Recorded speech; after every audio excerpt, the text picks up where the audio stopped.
The surfboard. Was your work pretty rough today? I'm glad you're off, man. Do you have normal weekends? Like, is tomorrow actually Friday for you?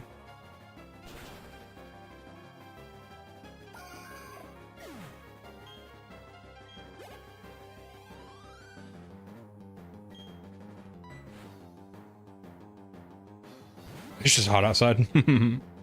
Yeah, it's supposed to be 71 for us, which is like, that's a lot for Washington State. You work some Saturdays? Are you gonna have to work this Saturday?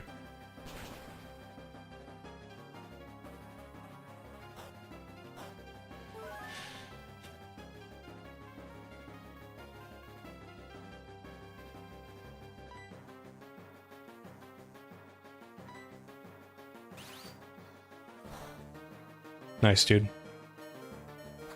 What are you gonna do this weekend?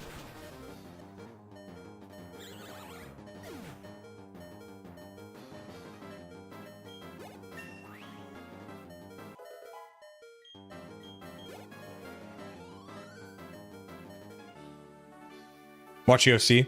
Isn't it Sugar Sean? You think he's got a chance?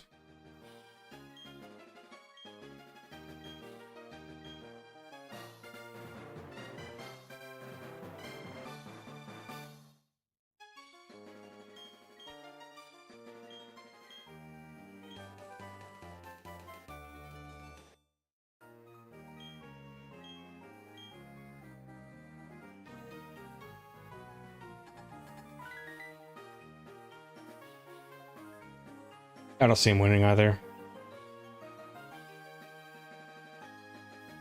Anytime I see a Dagestani or anywhere from the Caucasus fight, I just don't see it. I feel like they're probably the best fighters in the world.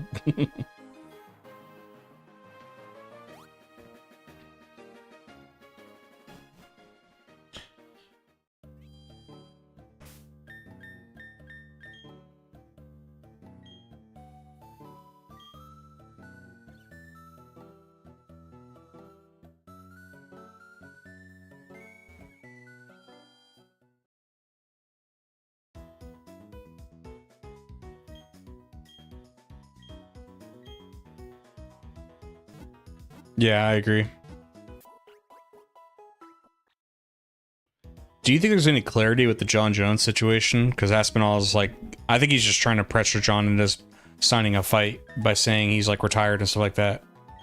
Because I feel like if John's gonna retire, he would just say that, right?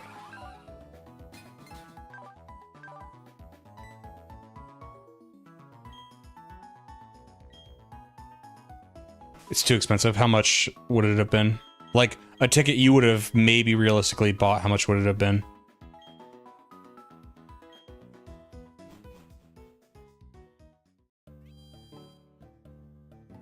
MSG, yeah. Isn't John, like, out of New York? I think he likes fighting there. Not, like, now, but I think when he was growing up. I might be wrong on that. He might be Ohio. I don't know. I feel like he's fought at MSG a couple times.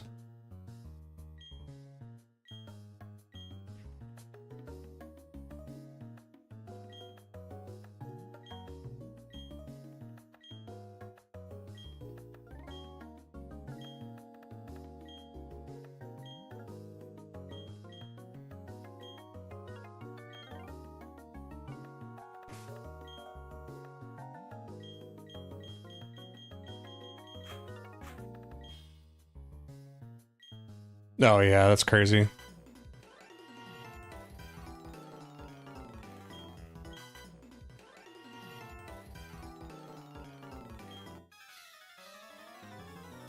What's up, Wes? You're good, Wes. Wait, who's playing today? Because I saw Portugal won yesterday.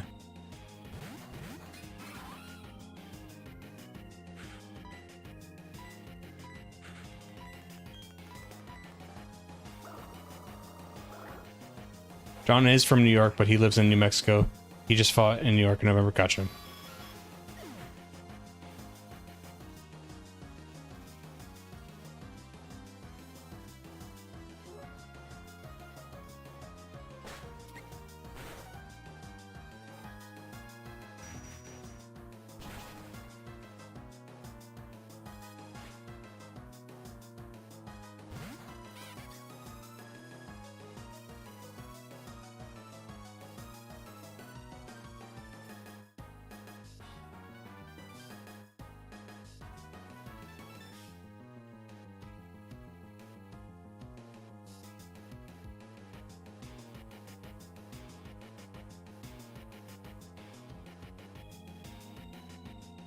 Spain's winning 2-0 against France, damn.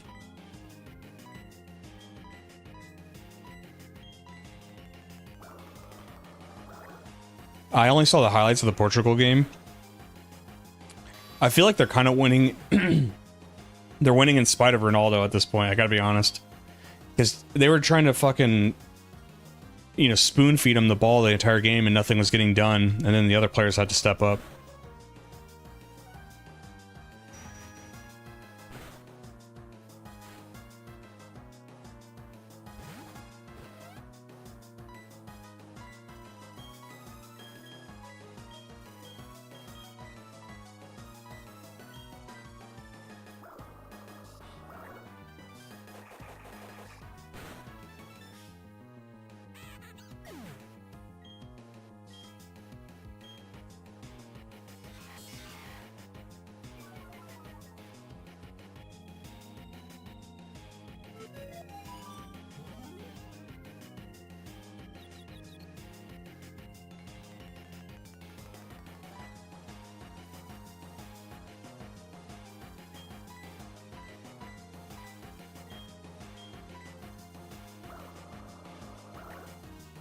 He's finished at the top level, needs to have a hard look at himself in the mirror and realize it's okay to be a bad player at 40 years of age, yeah.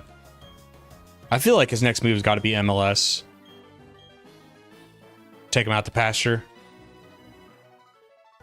And then like who's Inter Miami's rival team? Put him on that team.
Must move back to Europe so he can be part of the Club World Cup.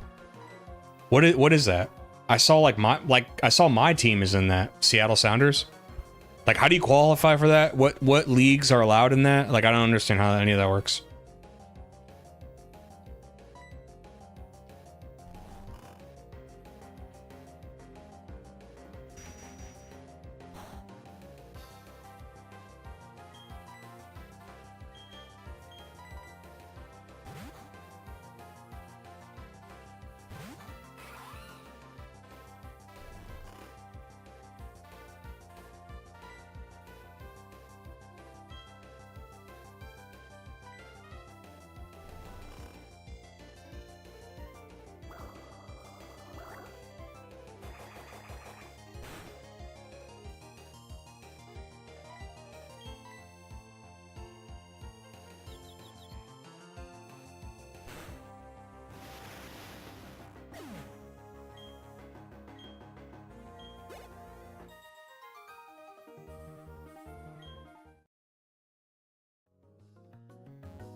And Inter Miami to get Messi in there or something. That's funny. So every champion in the last 4 years. Yeah, because you can't do a competition like that every year, right? So you have to do it. Yeah, I guess. I don't have an Apple TV to watch MLS now.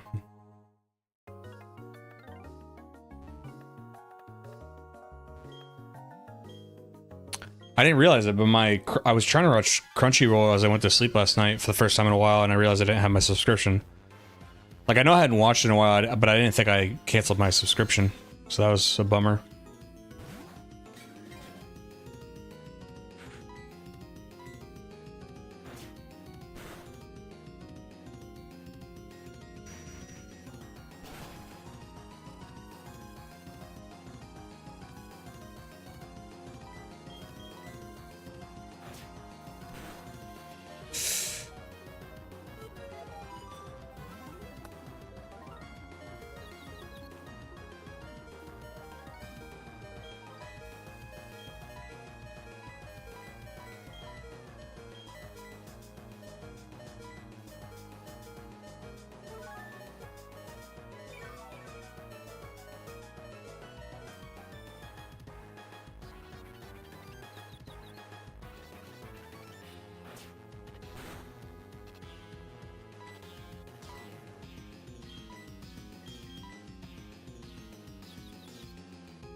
Gonna kill me, probably.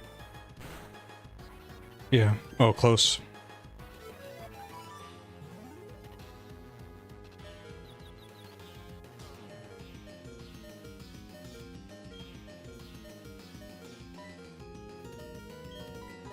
Yeah, I needed to... I keep talking about how much I like Yu Yu Hakusho, but I haven't finished it, so I've been meaning to finish it. It's just that the show hits such a high during the Dark Tournament that it's like... It's almost like emotionally exhausting in a good way.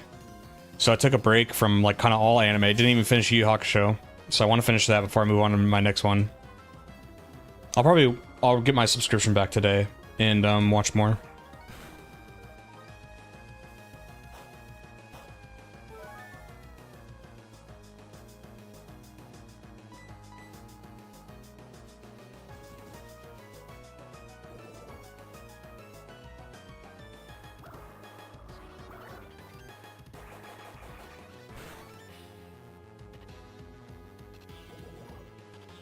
What's up, random guy?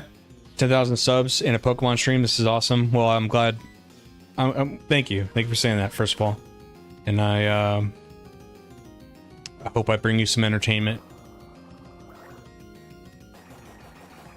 My girlfriend was asking me, what's up, Final Blue? How you doing? My girlfriend was asking me, she's like, oh, what are you going to do for your 10,000 stream? And I was like, you know, just say thank you or something. She's like, you're not going to do something special? I was like, I didn't really think about it. It's kind of like another day.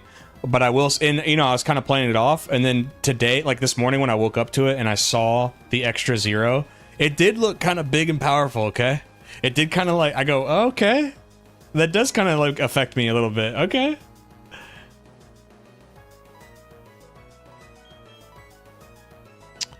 I'm not gonna take for your tag. It was an annual competition in December. They'd let the host team play the champions of Oceania, then add champs of Africa. Yeah, see, that one I remember.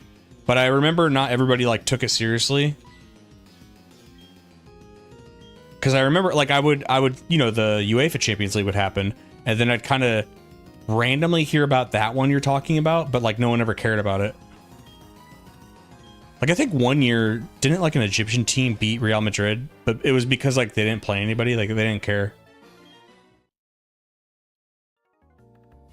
And to be, I mean, to be realistic, it's the European Championships that's like the premier, like the best football played in the world, because all the best players in the world go there to play.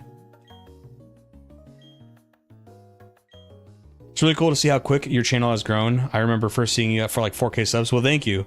I agree. I think it's awesome, and I'm grateful. And I'm grateful for people like you who saw a small channel and wanted to check it out and check out their videos and subscribe. And you've shown up numerous times in streams and stuff, and I just really appreciate you. I think I fall victim to like the sub count thing sometimes, you know. I'll see somebody with not many subs, and unfortunately sometimes I have like well, I don't know, maybe I won't watch the video or something. It's hard to admit, but I'm just being honest. Being a content creator has definitely made me better with that. There's so many good creators that like, not to say I'm such a good creator, but I'm saying like being on this side of it, you're like, dude, there's so many people that don't get attention. Imposter syndrome, for sure. That's been hitting me like aggressively. Like, guys, I'm gonna be vulnerable with you for a little bit, okay? That's been hitting me like in the past 3 days. It's like I'm doing this thing where like my content sucks, I suck, my videos suck. What am I doing? I'm like, am I wasting my time? And listen, I'm me. That's gonna happen. Like, that's just gonna happen. I could be Mr. Beast levels and I'll be like, I'm such a small, stupid creator.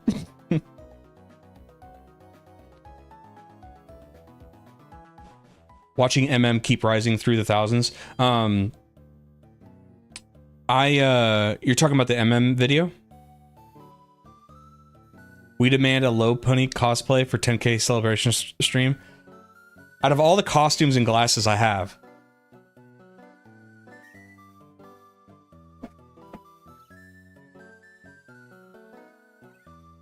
this might be the... Oh. You wanna talk imposter syndrome?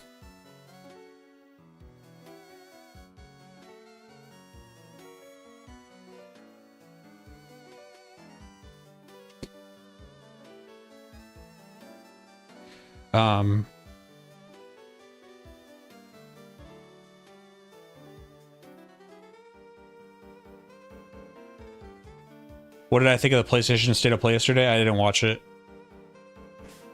I live like it's 20 years ago, dude. I'm still like, did you guys hear about the PS3 controversy? Where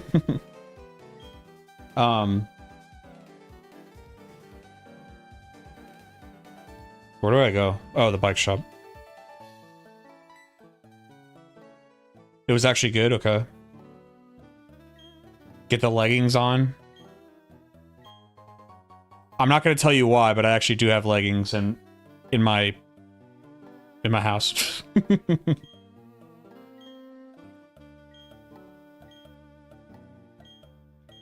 Is this a new thing that Cynthia gives me an egg?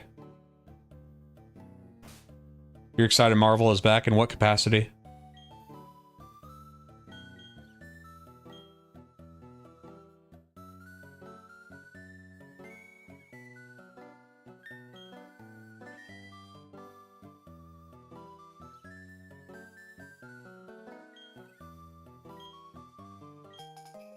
Guys, I keep thinking about this Nuzlocke, by the way. The egg is new? Okay, thank you.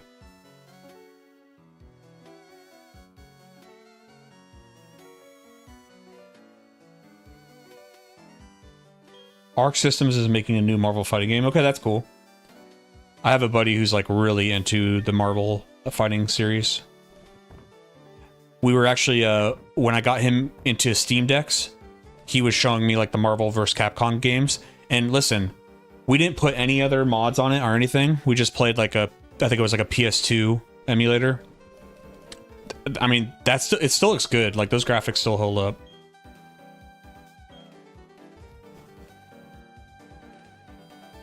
There's certain graphical styles that seem timeless to my eyes.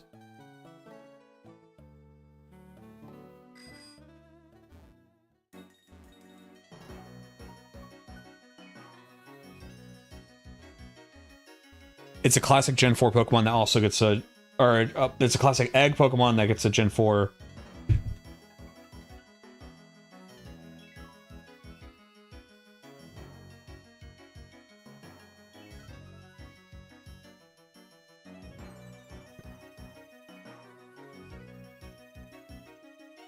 That is a great point, Wes. I put that in the script, buddy. Thank you.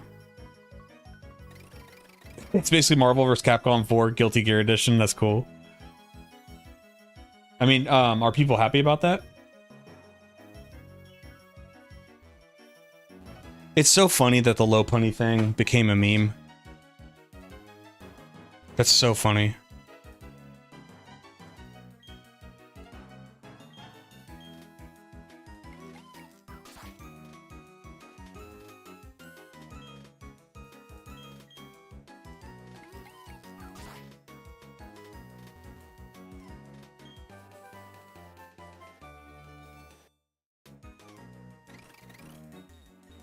They're freaking out about it. That's cool, man. I'm happy for them. Did anybody get a Switch too?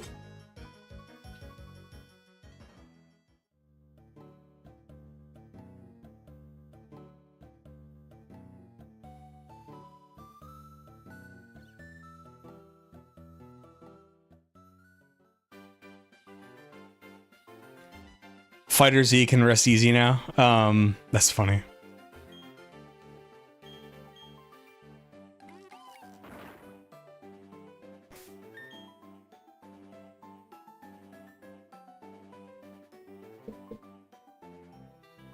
You'll try to go in next paycheck. What are you gonna play on it if you get it?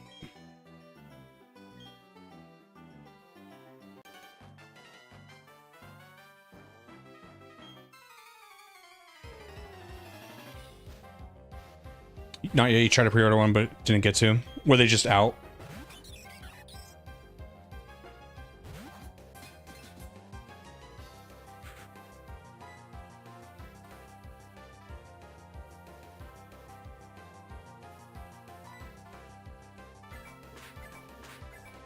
Mario Kart World. For me personally, that's not. For me personally, that's not like a system seller. If like a new Zelda came out with it, not even a new Pokemon. Like if it was a new Zelda, I think I would have gotten a Switch too.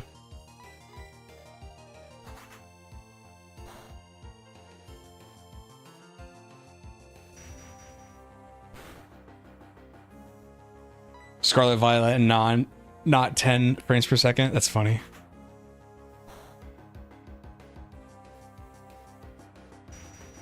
I see they released Zelda's Physical Breath of the Wild and Tears of the Kingdom Switch 2 versions. Thought they'd keep it digital. Now, what I want to see is it like 60% physical on the cartridge, or is it like download the rest on the internet? It'd be interesting to see.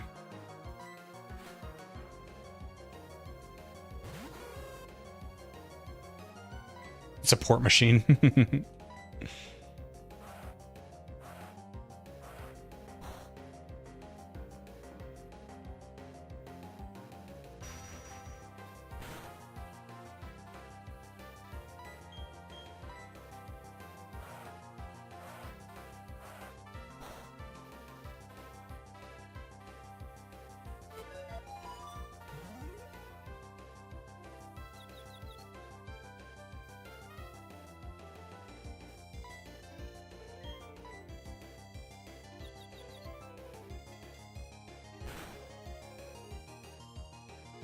Dang it.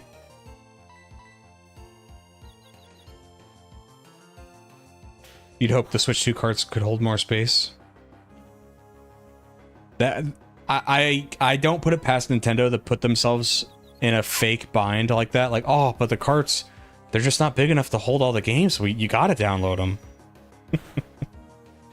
As far as I know, the version of the cart is Switch 1 with an upgrade key, I think. An upgrade key. Watch the CD Projekt Red stream about how they talk about the Switch 2 interacts. Well, how does it interact? By the way, were you guys, anybody excited about the Witcher 4 stuff?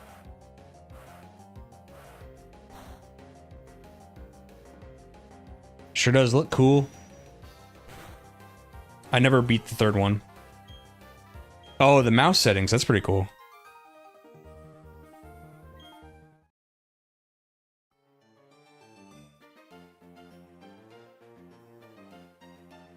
It says post. Yeah. It's very fair. It's very, very fair. I'm glad there's people like you. Like, I'm a guy where it's like, what have you done for me lately? Like, there's people, if you made a game that was really good 20 years ago, there's people who will fight tooth and nail for you on the internet and give you automatic praise.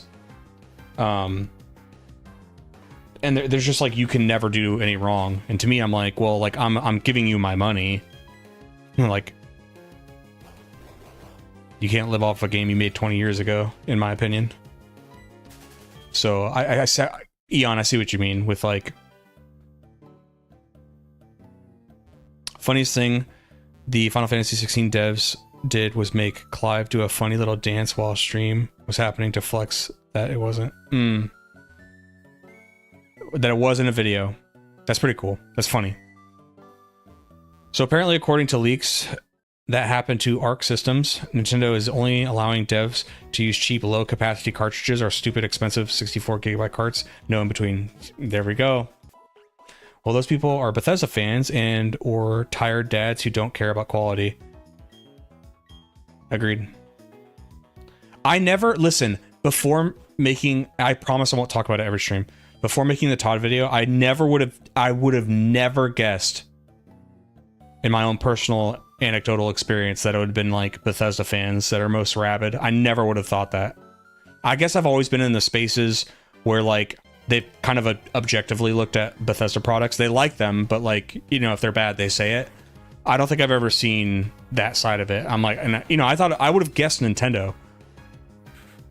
I am a CEO of promoting Cyberpunk, but it wasn't worth getting until the 2.0 update. Yeah.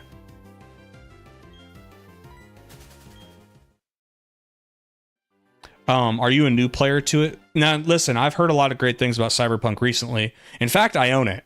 I own it and the DLC because it was on Steam. So I need to play it eventually. Bethesda fans haven't played Fallout 1 and 2. I'm one of those guys. I'll admit it. I will admit it. Never played Fallout 1 or 2. I like 3, but I think New Vegas is better. I think Fallout 4 has a lot of issues, but I find a way to like it. Why? Largely due to mods and ignoring the main story. Which, I mean, I said it. You have to ignore certain things, and that's part of my assessment. People play them after the Amazon series. You're being generous with a lot. Really? You know what's funny? I think I agree with you. I think I'm being generous. There's so many people who would disagree with you and say I'm being like overly critical and unfair. It's so funny. Online discourse is funny. You played Fallout 2? The only thing I fear about playing the Fallout games 1 and 2 is isn't there time, like the game will end at a certain time and you have to like beat the game or you lose. I kind of hate that because like that's not the same as Majora's where you could just reset the clock.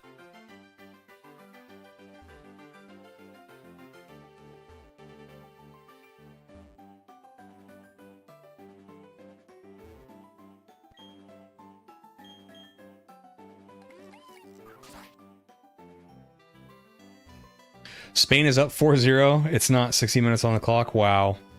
So did they just collapse after a point?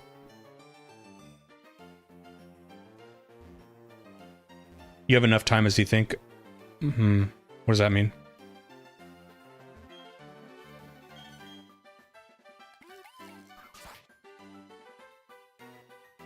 Lobotomy makers. Lobotomy markers. People get scared. Also, no autosaves kind of ass. See, that's fair. Where's this supposed Orberg gate? Because you can get like Brick Break and some other stuff. So I want to find wherever the Orberg gate is. I don't know if that's just like a fan terminology.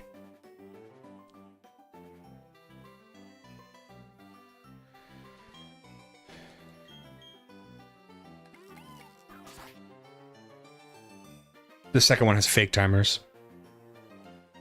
So Eon, you didn't like the Amazon series? Listen, I'm no fan of Amazon series. I think they're quite garbage most of the time. Man, I liked the Fallout show a lot. Oh, you loved it? Okay, yeah. I was gonna say, like, I actually liked it a lot.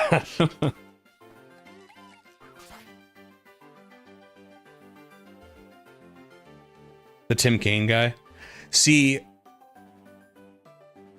I've watched a few videos of Tim Kaine. I think it's the white guy, kind of pudgy, right?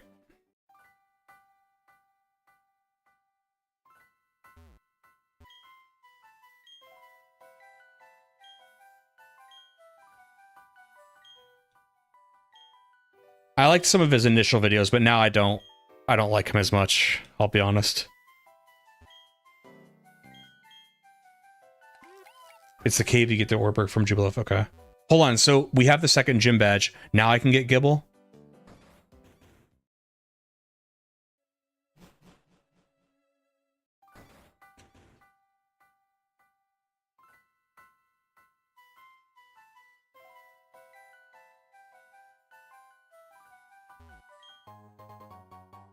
By night encounter only? God damn it.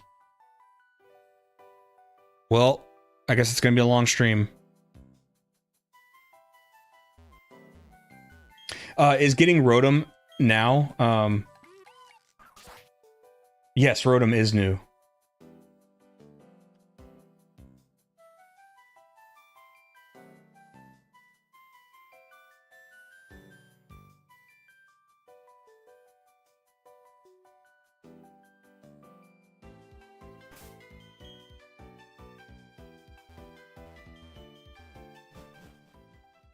Games where they play with lighting like this, Peak Gaming. You know where I recognize lighting like that from? Link to the Past.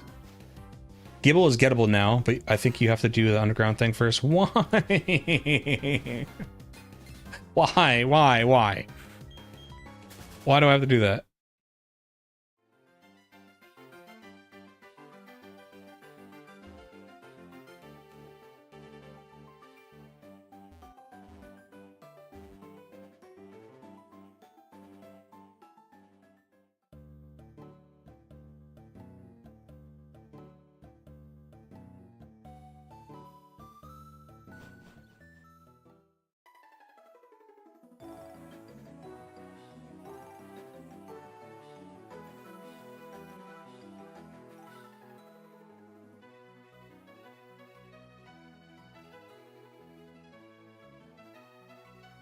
Oh no, I have the underground kit.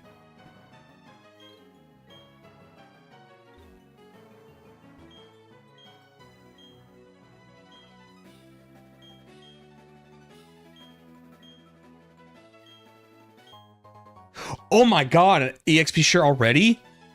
Oh, that's gotta be new, right?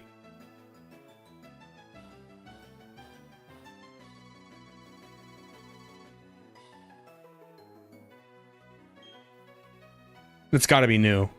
I don't remember that from Diamond Pearl. Or maybe I just missed it. That's so early. I love that. I love that.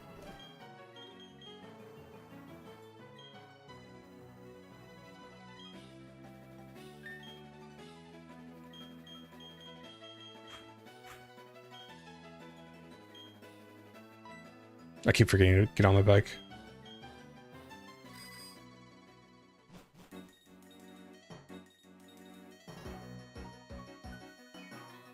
But I agree, Eon. Sometimes I don't want the entire team to get the experience. I missed it then? Okay.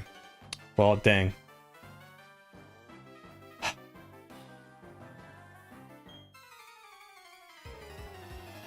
Yeah, I'm not a fan of the entire team getting it.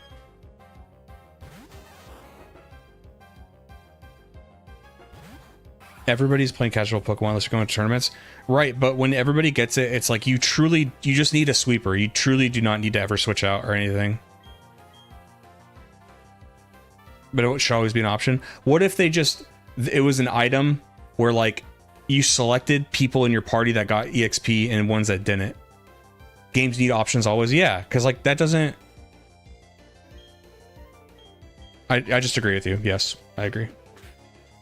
You get it early in Hoenn too, but I think it's a blink and you'll miss it. I have to go back to Steven's dad after you deliver the mail to him. Get it after first batch, yeah.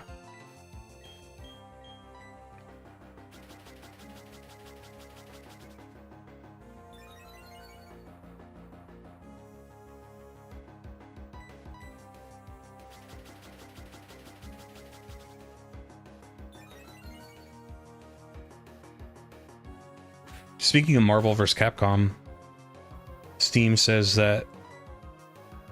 Hold on. So I get notified whenever Steam's got a sale, right? And I think it only ever sends out an email if there's a sale above 20%. Oh, wow. So... Okay, Marvel vs. Capcom Fighting Collection, 40% off. My magic number is 50% off. Sorry. I'm very disciplined about that.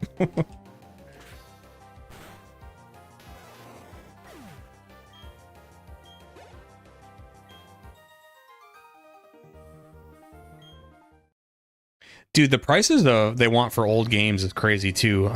Red Dead Redemption, the first one is like $70.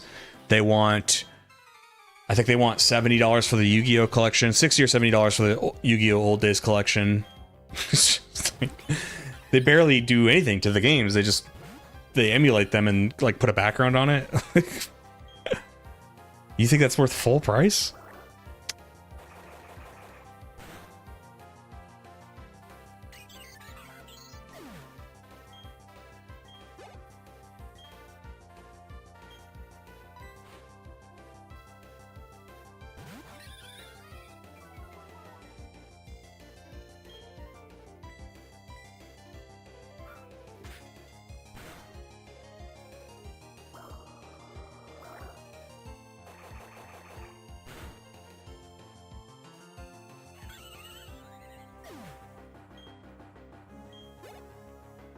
It's the remastered Red Dead because it wasn't released on PC.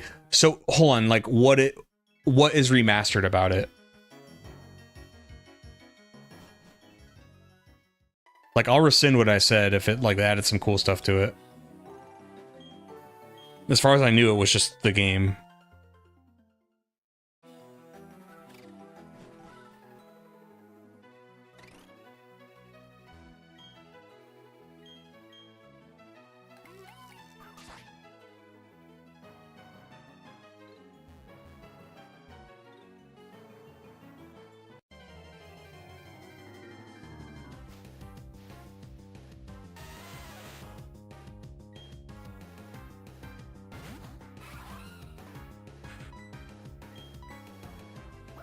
We have to rename some of our Pokemon, by the way, to Chinpokomon.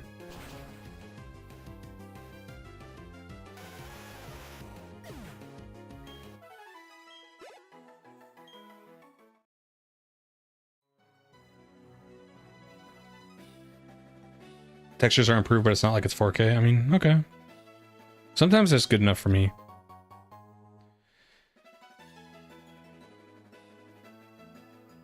Like, playing Ocarina of Time and Majora's Mask on Switch, like, all they did was, like, you know, the textures are a little bit better, but it's noticeable.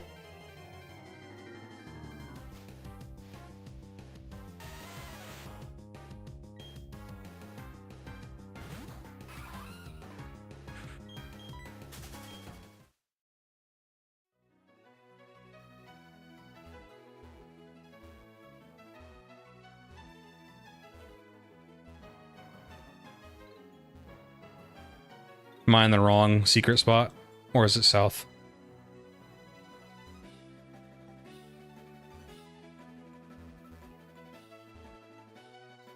It never got an Xbox One port because of the backwards compatibility. Right, because in fact, one of the only reasons why I was going to buy a Series X was because I wanted to play like older Xbox games. But then I like talked myself out of it. I think it was because my 360 could play older games anyway. Like my Mercenaries video was filmed on the on a 360. Hold on, no it wasn't. No, never mind, I take that back. It was on an Xbox One. It was on an Xbox One. I remember the 360 was getting too hot. It was going crazy. The 360 was going crazy trying to play an Xbox original game.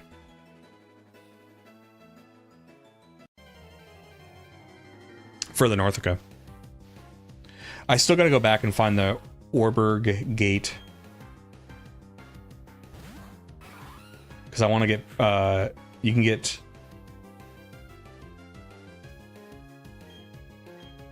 I want to get Brick Break.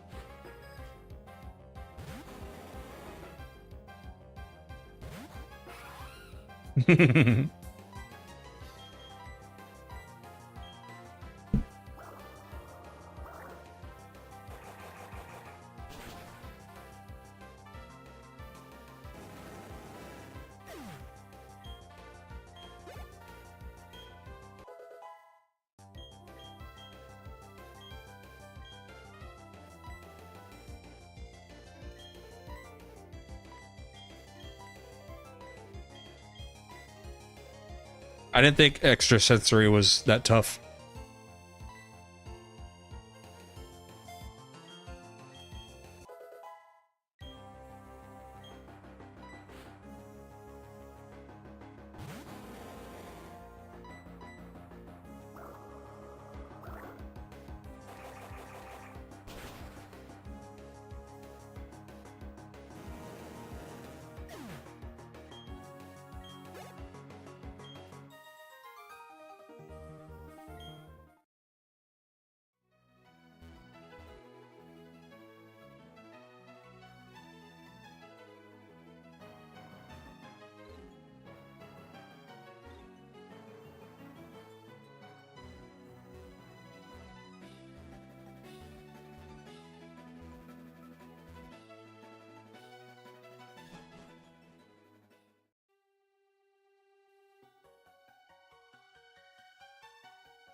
Is Gible and Platinum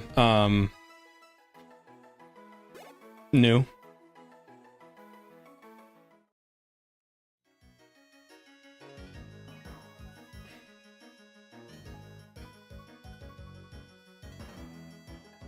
Like getting it this early?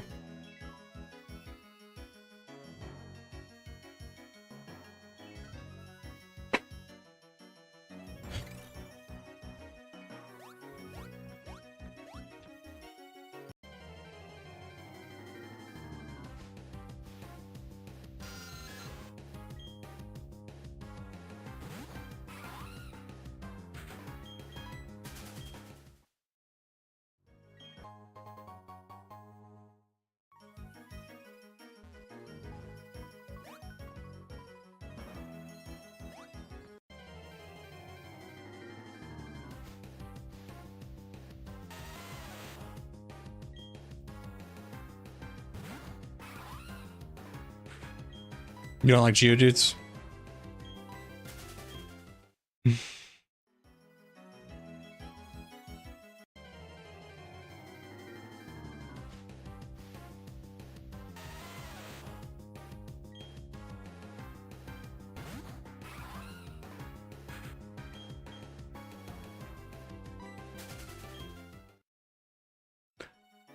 So it would be fair to say I could still get him earlier, though, right? If I said you can get him earlier in the script, that's a fair statement.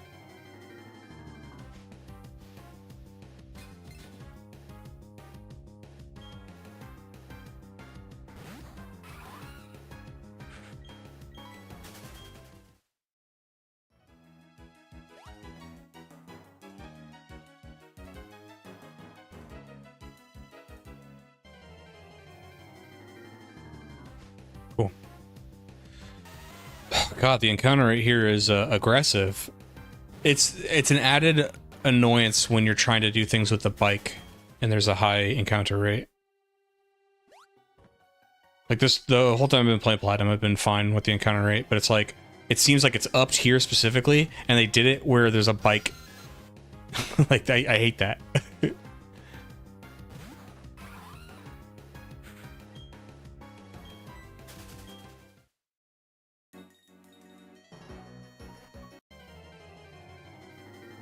I do have a super repel I could use, but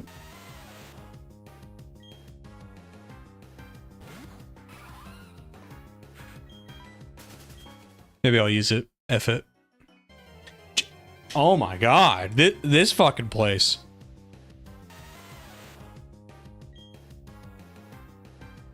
Stops your bike speed, stops your fun. Okay. Fuck it. We're gonna save, I'm gonna use the repel. Because the reason why I was holding off on a repel was like, yeah, but what if I suck and I have to keep doing this over and over again and then I lose my repel? So we'll save scum it.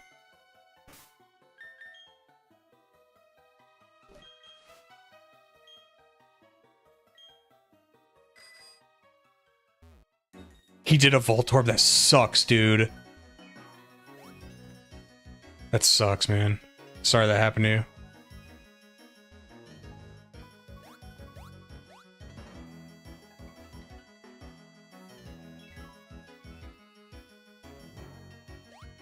How do you go slow? How do you go slow for it?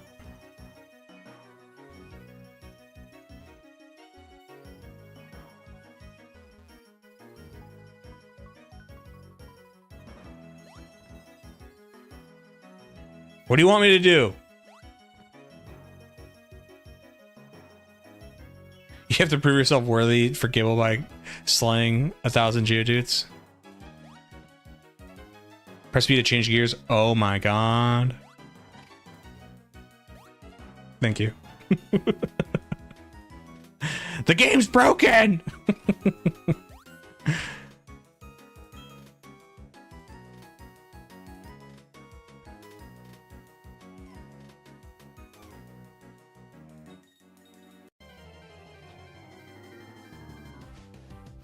I fucking hate the— Hey!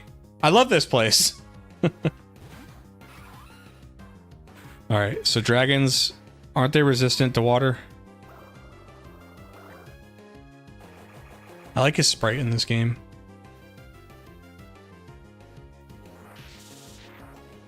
I'm gonna guess he has a nature that is lower special. Holy shit, this guy doesn't...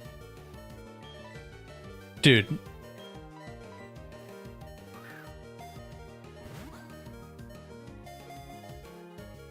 Uh-oh.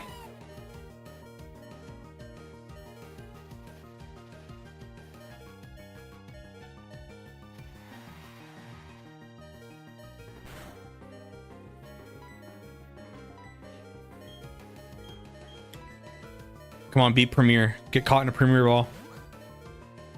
No, Penguin's not going anywhere, dude. No, come on!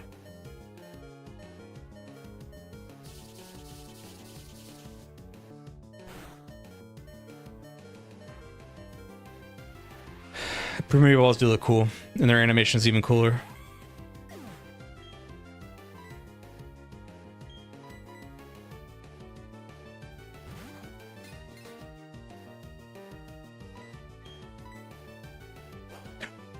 Takedown? Why would you do that? Okay, barely alive. Bronzor! Okay, well, if he does takedown again, he dies. Okay, good. Perfect. Okay. Come on.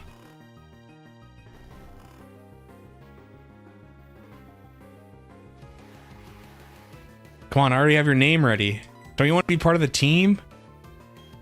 Don't you want to be part of the team, dude? Yes. Yes. Yes! Yeah!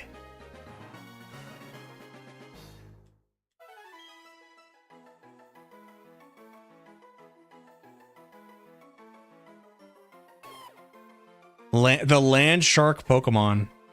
It attacks using its huge mouth. While its attacks are powerful, it hurts itself out of clumsiness too. We gotta get a Chimpokemon name for Bronzor, by the way.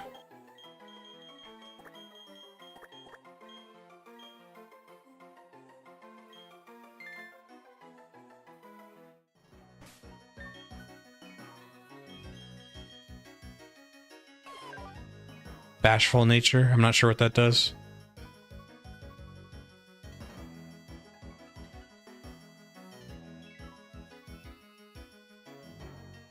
Oh, neutral nature, sick. I'm fine with that.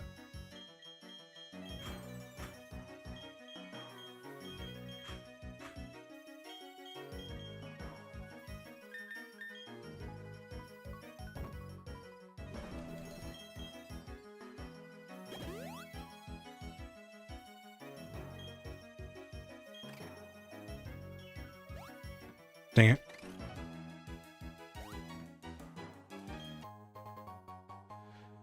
Forgot what Grip Claw does. Sounds like it takes an item or something. Pokemon hold item that extends the duration of multi-turn attacks like Bind and War. Okay.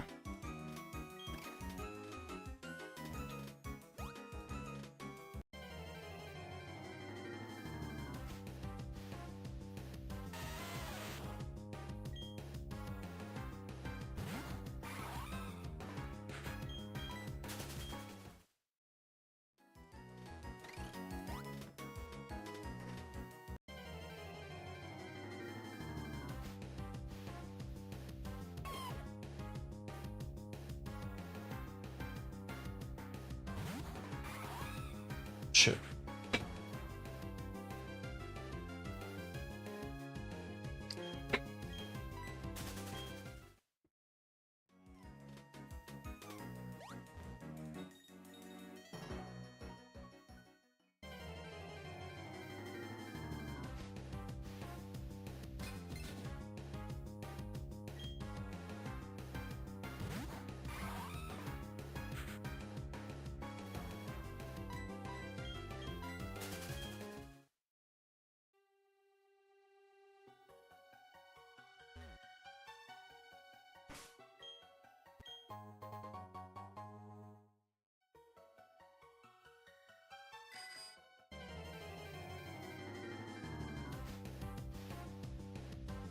Female sprite head isn't chipped. That's pretty cool. They're less clumsy, I guess, than the males.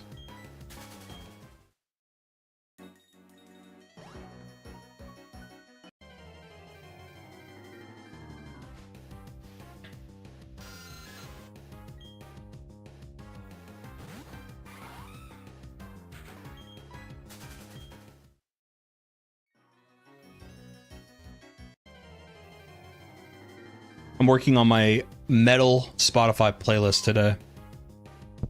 It's playing stuff I know right now, though. I got that, like, the smart shuffle on, where it finds stuff I don't already have on the playlist from other places.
Oh my god, you're Wes.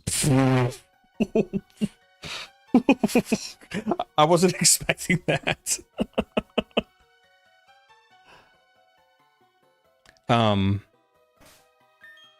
Let's look at Bronzor. You can talk me out of it if we don't like him. He has heat proof.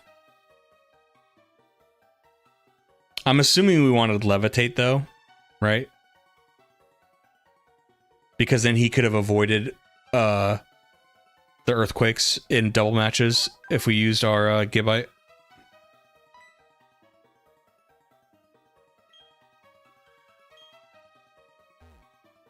That's crazy. I was not expecting earthquake.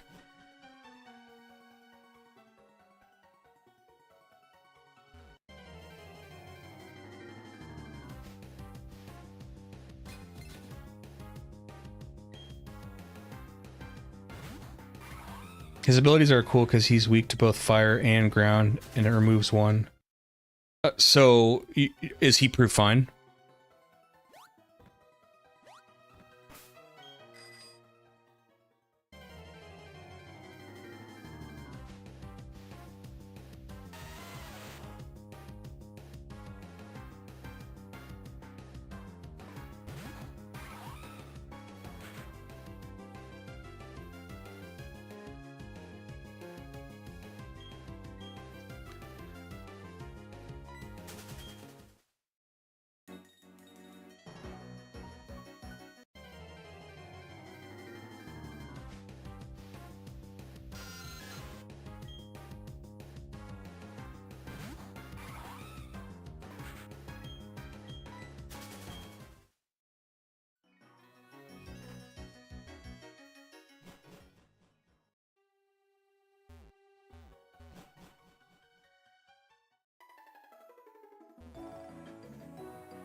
Both can be useful, I understand.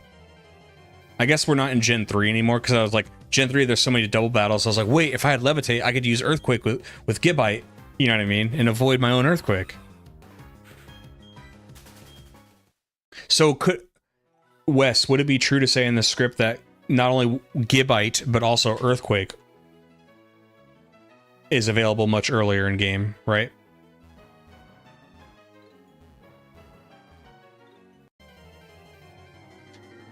Which is crazy. I mean, that's crazy. Yes, cool.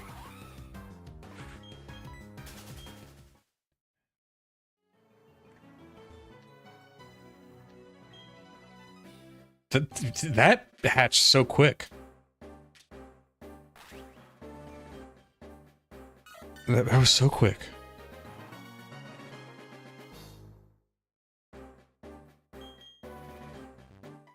Wes, do you still have that list of Chimpokemon names? Because we can name Bronzor or something else. Adamant. Earthquake strategy still works for Starly. See, Starly is... I needed it for the Eterna gym, but I don't know if I'm going to keep Starly as, like, lead in the team. Because... So we have Gibbite. Or we have Shu. We have, Penguin. Then we want to get Magmar. Who else do we want to get? We have Bronzor, so that's 4. Then there's an Eevee, right? I want to get the Eevee and I want to make it an Iceon or Glaceon. Iceon. Yeah, Flyer and Defogger. That's kind of what I'm thinking it's going to be.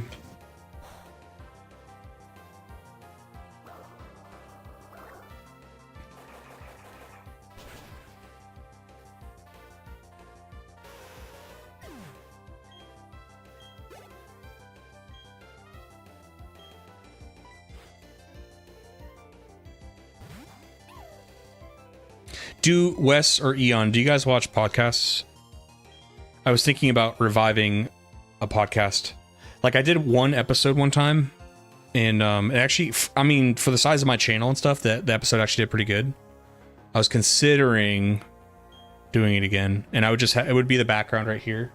I would just have like 2 chairs hanging out my buds, and I guess I would talk about content, like I talk about what I'm making or what I'm playing.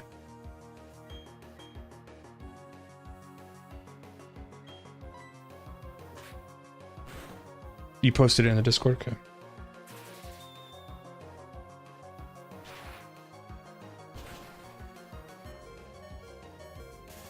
Oh, here they are.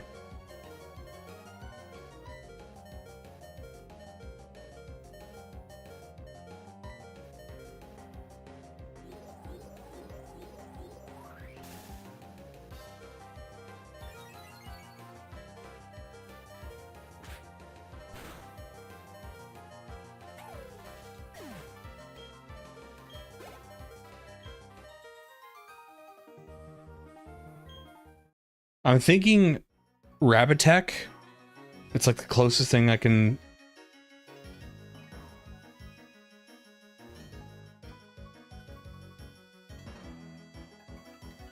Because the rest of them are so clearly like other animals.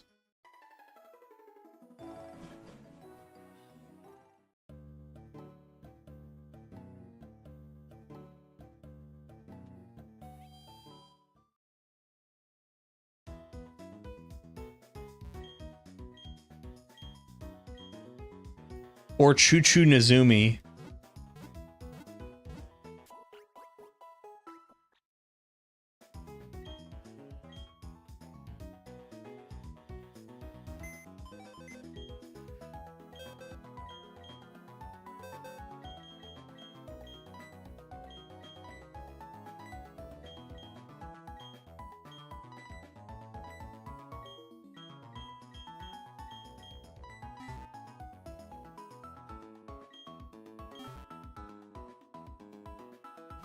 Don't mind podcasts. Usually listen to soccer related ones when I walk my dog.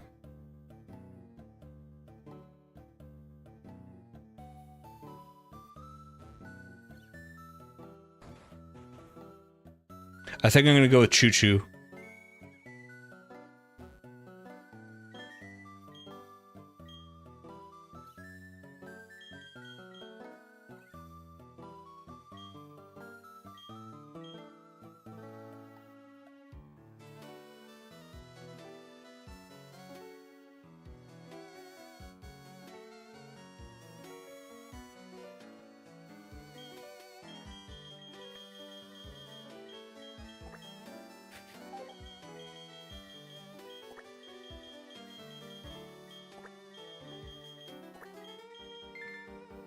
God damn it.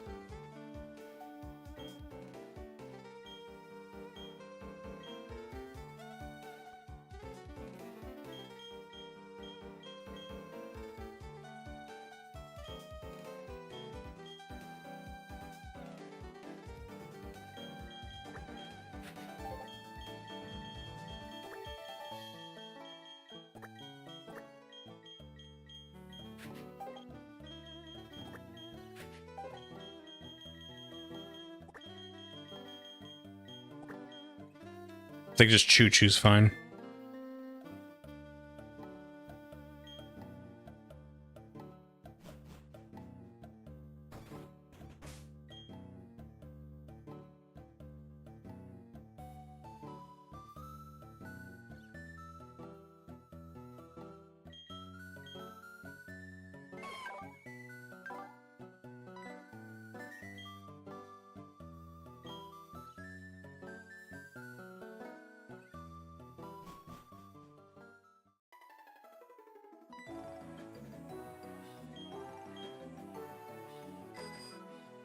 You're shitting me. France made it 4-5. Get out of here. You're lying.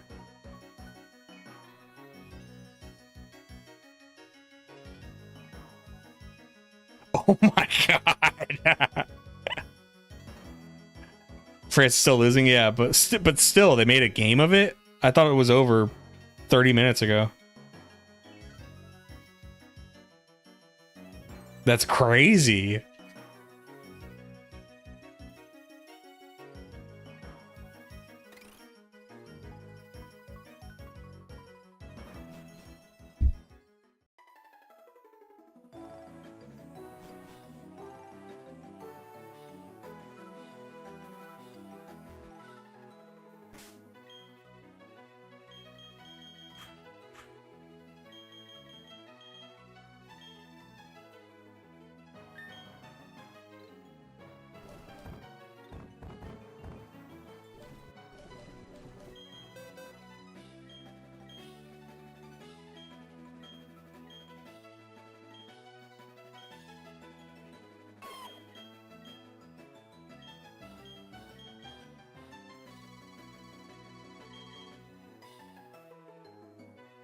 What's the difference between rocks, sand tomb, and sandstorm?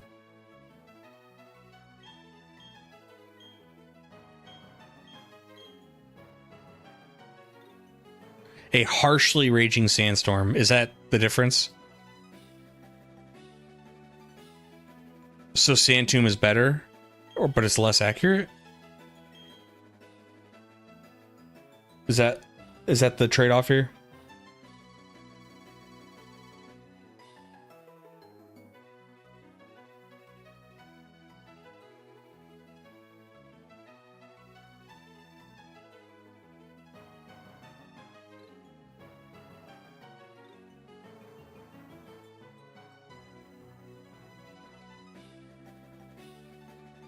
Okay.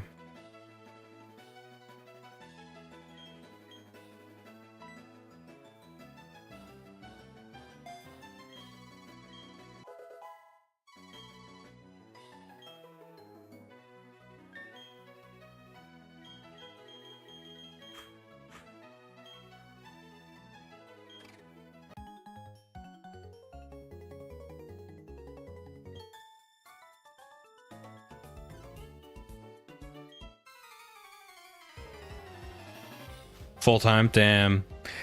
That's a crazy. Like, I still call it a comeback, even though they didn't win. That's a crazy comeback, though.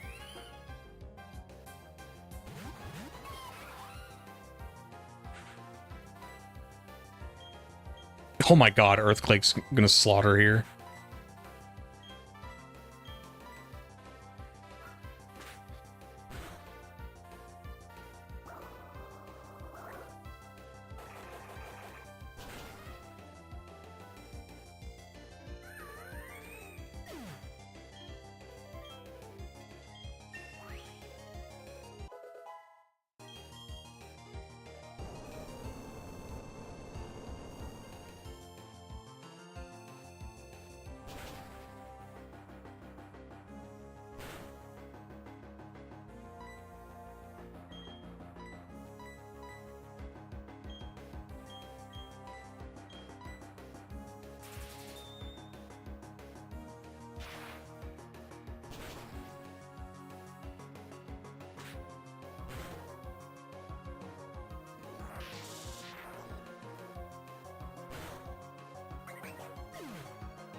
So Spain and Portugal. Wasn't there a European final like that like 6 or 7 years ago? Because I was in Spain for that, and I pissed off the Spanish because I always liked Ronaldo and Real Madrid, and I was rooting for Portugal. They're very upset with me.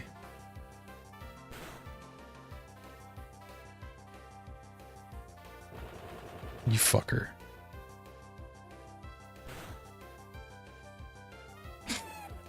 So annoying. And I put the EXP share on Gibbite so nobody gets the XP. They're so annoying. So annoying.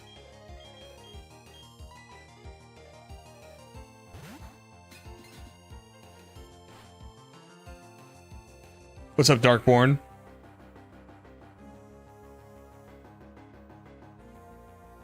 I got the 10k subs, why? Were you did you see my post, or was I close last time you saw?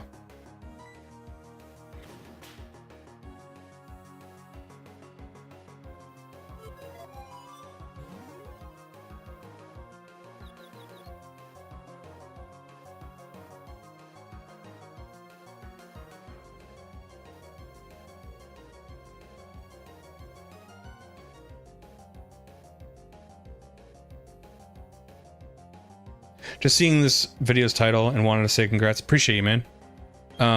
Yeah, so I got 10k subs sometime in the last like 8 hours or something. But it's people like you, man. I appreciate you.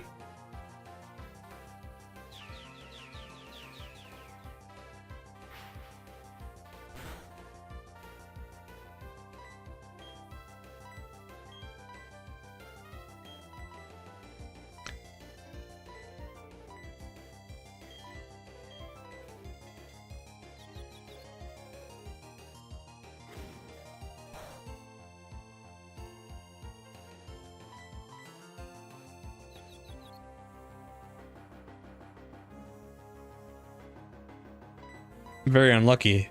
They're not getting hurt by confusion.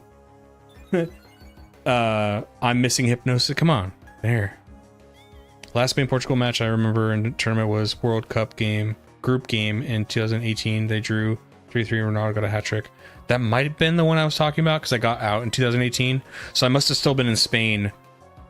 I must have still been in Spain like early 2018 or like the summer of it. Of course, dude, as an avid gamer myself, I love to see people get to make it their job. Yeah, thank you, man. That's a dream, man. That's a dream.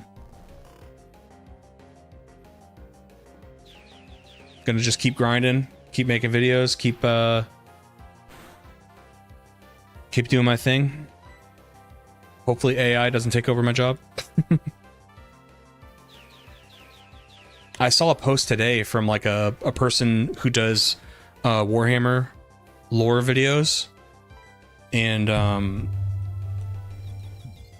they were bumming out because they said that basically, like, ever since AI videos have been cranked out, because, you know, and they're correct, by the way, AI thumbnails, AI scripts, AI reading, you could literally upload like 10 times a day. It's crazy. So he was saying how he's not had it anywhere close, and that he thinks the algorithm's not even pushing his channel anymore because it's so infrequent. I tend to believe him, you know, like the game with YouTube is like YouTube algorithm. I think treats it as like, what have you done for me lately? We can't keep up with AI, like cranking out videos every 2 seconds. And that kind of stuff worries me. The only thing is like, how is it going to be able to get the gameplay footage from the games I'm playing? How is it going to be able to recreate like my personal experience with the game? You know what I mean? So I'm hoping that there will always be like a space for commentary and like retrospectives and stuff, but we'll see. Maybe not.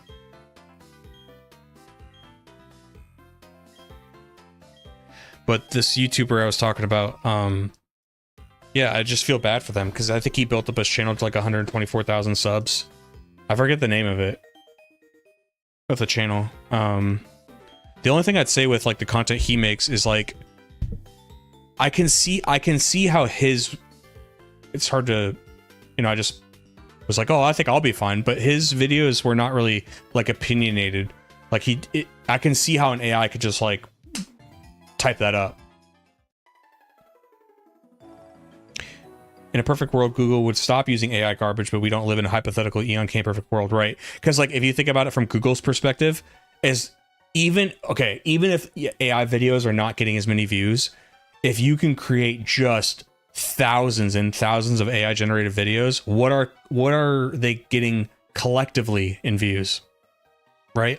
And if that's anything more than people, you think they're going to stop it? Hell no, they'll encourage it.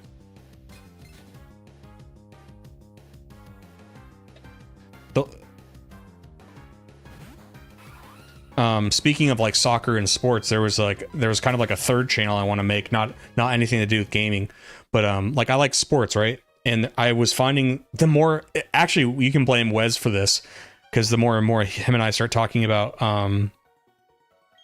soccer, I was like watching more soccer on my off time on my other channel or my profile, and I started seeing all these videos from like high school soccer highlights in America, and they're cool, you know? I mean, like, they're fun to watch, and there's something a little bit more pure about like Sunday league or high school league than it is about big production MLS games or European league games, right?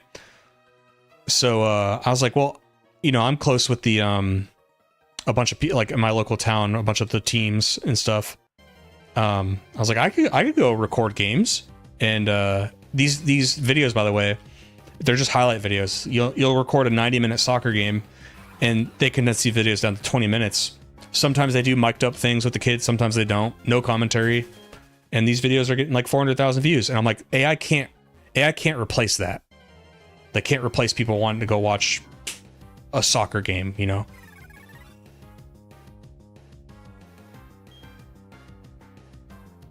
Definitely think algorithm favors consistency. I think I only found out that you live stream was because I watched a couple of your reviews and YouTube was like, by the way, you guys, you were watching is live. Oh, okay. Yeah, that's fair.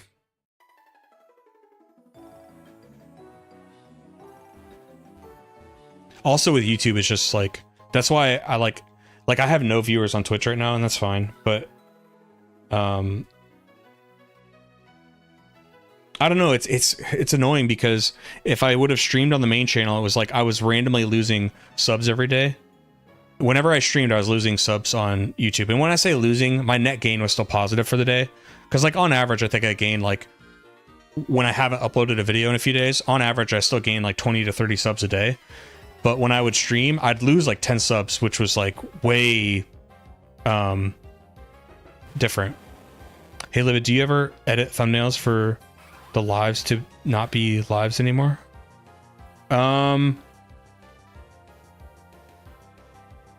Wait, what do you mean?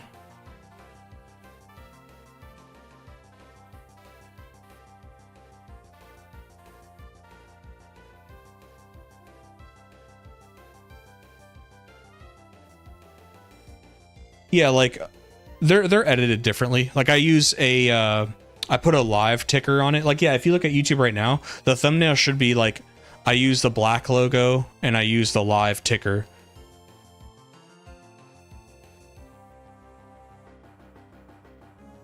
Like on a few of them, live in the thumbnail to signify this is live, but after the stream is done, edited to a non-live version. Oh, you mean like a highlight? Did you like those? I'll be very real. There was like a rage compilation that I made for the Goron races. But then and it started to pop. It was getting a bunch of views. But it was getting a lot of dislikes too. Like amount of dislikes I'm not used to. So it was like 80% like to dislike ratio, which is still positive. But and then the only comment, and it kind of made me upset, was like they didn't get my humor. They don't know that I'm like fucking around with you guys. So one of you was like, your mic is peaking or something, right? And I yell at you, but you know me, like, you know I'm not actually yelling at you. But the person was like, you know, it's your fault with the mic. And it's like, that's part of the joke. Of course it's my fault. But like, I don't know. It's hard that like, I don't want somebody to watch my main channel and think I'm one way and they watch the stream. To me, I think I'm more real as I am now or as I am on my main channel.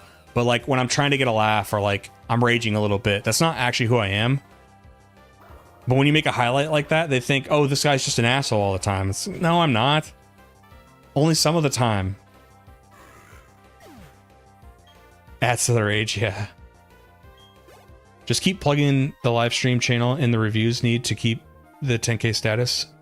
I agree. I think the 10K status is important. I really kind of blew it off. Everybody kept asking about it, and I was like, oh, it's just a number. Like, for me, the big goal is 100,000 because I've like worked out the math where I'm like, I'm pretty sure that's when I notice YouTubers claiming that they can do it full time. Now I did it kind of opposite. I'm starting from the bottom and being like, I'm gonna do it full time right now.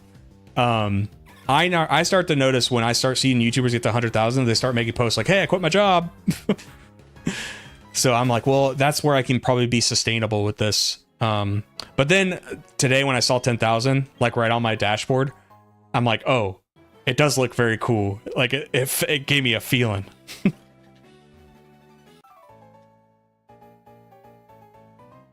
Silver play button. Yeah, that and yeah, YouTube also treats it differently. 100,000, they give you the button.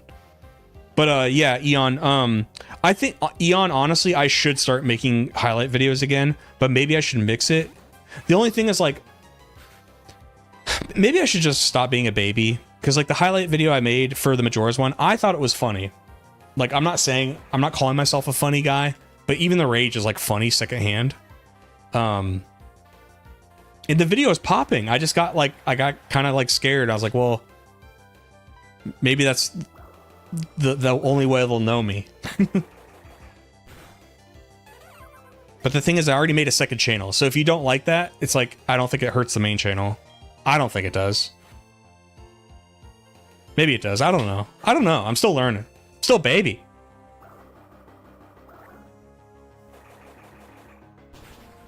People were asking me yesterday, they're like, what advice do you have for like a new content creator? After stream, I thought about it. I'm like, I shouldn't be giving any advice. I don't know.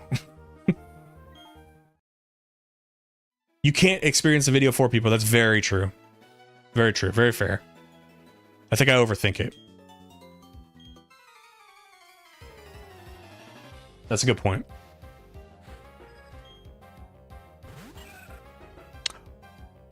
Wait, why did her Roselia do that? That can't be part of the normal animation. Is that like one of those Pokeball animations? Did you guys see that? It like burst into flowers.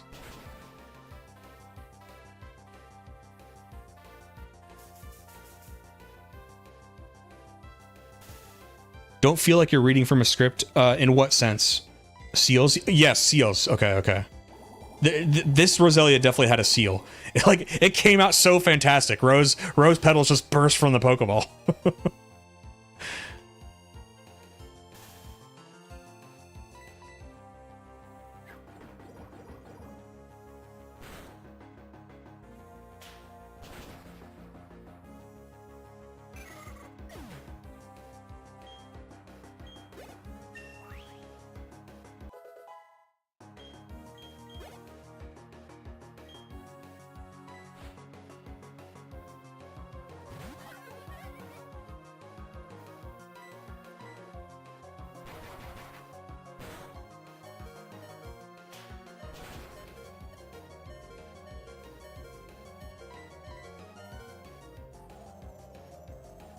Oh, the best advice you can give people. Yeah, you're right. That's actually great advice.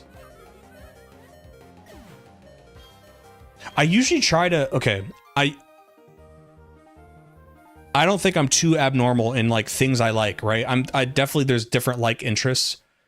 People have different things they like or different kind of content they like. I don't think I'm super abnormal in the things I like. In what I don't like. I don't like videos, yes, that seem like very manufactured, generic information that anybody, you could tell that like the creator may have a script writer that is saying stuff that's so non-personal that anybody could be reading that. You know, some of these channels get so big, maybe they started from a place where it was just them, but they get so big they can get an editor, they can get a writer. I can't promise a lot, but I can promise you there'll never be a writer. Maybe somebody to help me a little bit, but not the opinions. You'll never hear me like regurgitate an opinion that I didn't actually write about myself. That'll never happen. Maybe to help me like learn, like for example, Wes helping me with certain things here or there, but never like taking my experience and like pretending it was my own or something like that. But that is great advice, because when I find channels that are like huge, I click on them, kind of give them a chance, because it works in both ways. Sometimes channels are so small, you're like, I don't know. Sometimes they're so big, you're like, okay. And I think I've been proven more right than wrong that like I'll click on the channel and it's like, yep, you could tell they have a writer, you could tell that they have an editor. It's just they basically become the talking head. They just own the channel and they're the talking head. Again, that stuff I think can be taken over by AI. If everything you do is very generic and clean, AI can do that already. I think they can.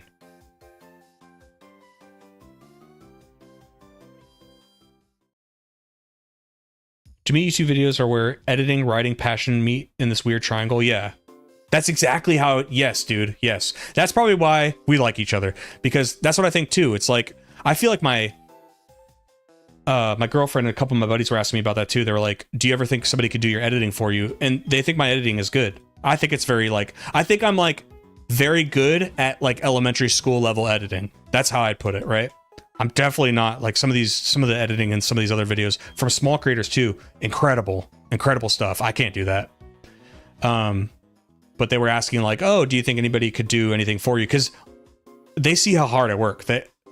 I basically only have like 1 day off a week for myself. And they're like, well, what if somebody would like edit your videos for you? And I started to go, well, maybe they could edit. And then I kind of was like, no, I don't want to edit, because it's like, that's part of me too. Like the timing and like I might fail at it, but when I try to be funny with the editing, you know what I mean? That's part of me too.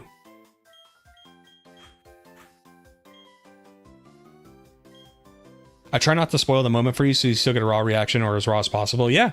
I mean, it's working. You're doing it very delicately. And if I ever want to know the answer, I just ask you and you're fine telling me. Sometimes, okay, there's like story stuff, I never want it spoiled, right? If there's something like mechanically and it's pissing me off and I'm not having fun, like I don't mind just being like, where do I go? Or where do I pick up this item? Tell me. Every time there's a Fallout video that mentions post-apocalypse, I know there's someone else writing the script. I think I'd run into that trap. I think I'd call it like, you know, if I did the intro, I'd be like, oh, this is a post-apocalyptic world. Why does that bother you? I'm interested. Because I plan on doing Fallout. Apparently the, I think it's next year the new season comes out, or is it December of this year?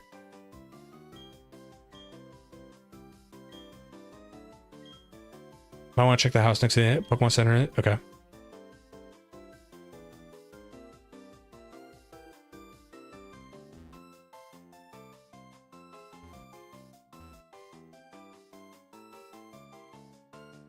Because while it is post-apocalyptic, it's not really important at any point besides the backdrop for the universe. Okay, so I think I'd be fine if you were watching the video then. Because like I wouldn't constantly harp on it. I would just say like, that's the world we're in. You like the first season of Reacher on Amazon. Yeah, isn't that show doing really well? You know it's post-apocalyptic when you experience the fucking World Fair. My name's BB. You know the PC Pokemon boxes? I'm the system administrator. Whoa. I know this is out of the blue, but do you want to...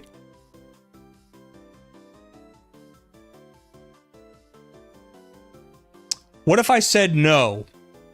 And I can save and save scum this.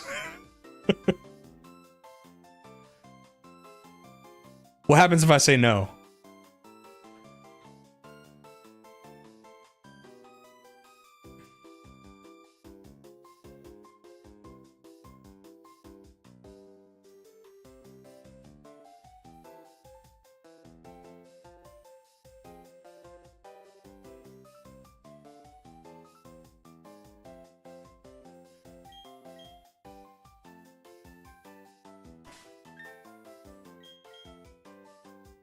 There we go. There we go. Okay, cool. Borderlands 2 is free on Steam right now. I think I own it already, or else I'd get it.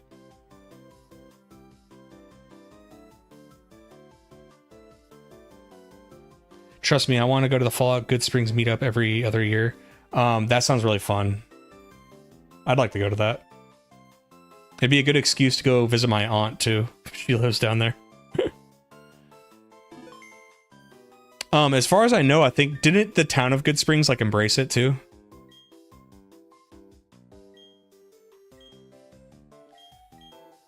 Okay, so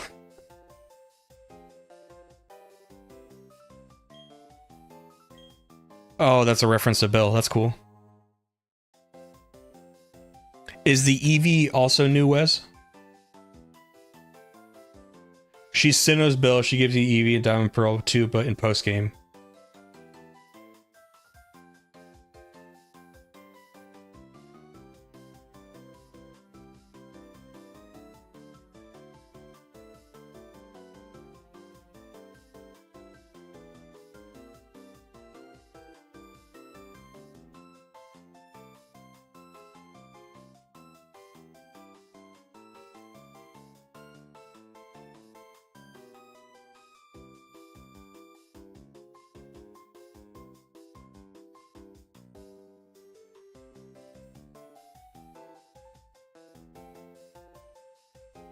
Are we gonna get...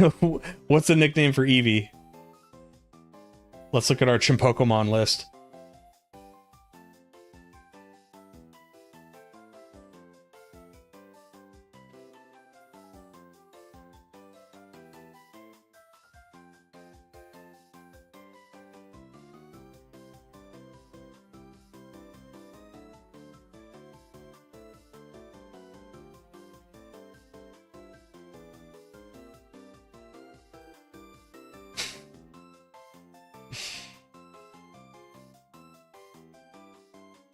There's Ferrosnarf.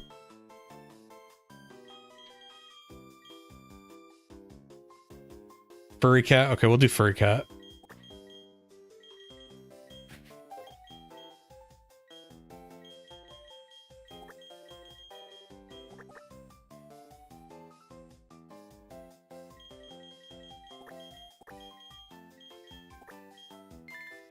Oh, I did fur cat. God damn it. Hold on, I might have a terrible nature. Bold? What is bold?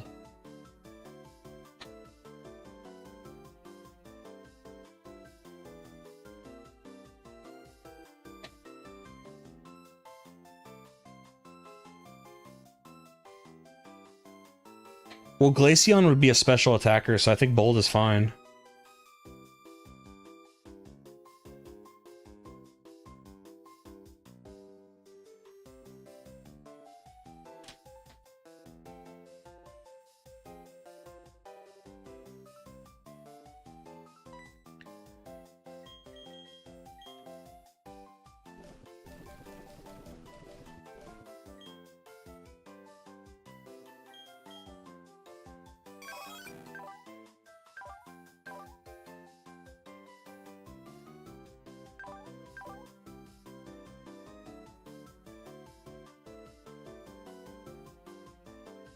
In the UFC games, are we talking UFC Undisputed 3?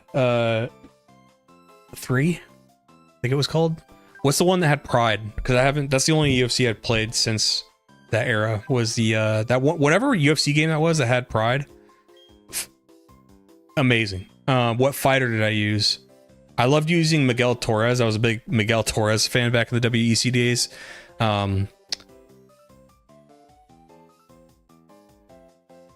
If I was trying to win, probably GSP, because I think the ground game in that game is like, dude, if you master that, it's over.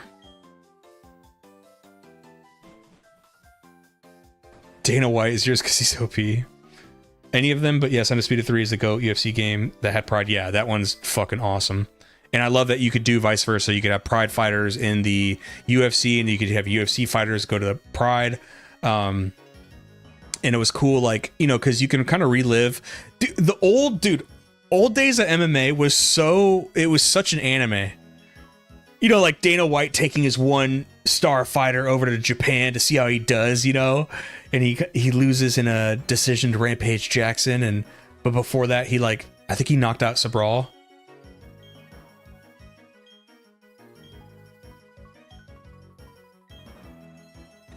It was just that was so like old school.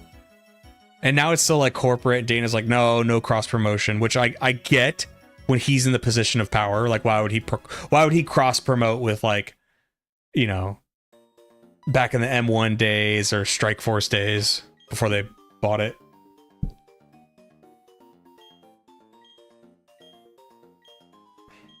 Is Bellator still a thing?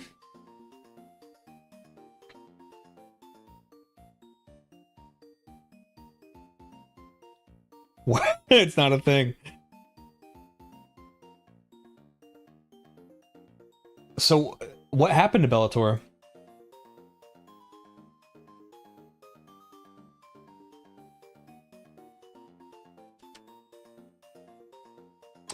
On January, PFL executives revealed the Bellator promotion would cease operations and the PFL and Bellator rosters would be consolidated.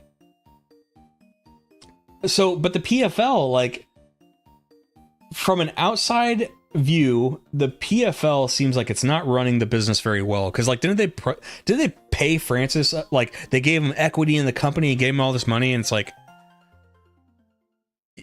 Surfboard, I don't know how you're gonna feel about this, but like, I kind of defend Dana on a lot of things.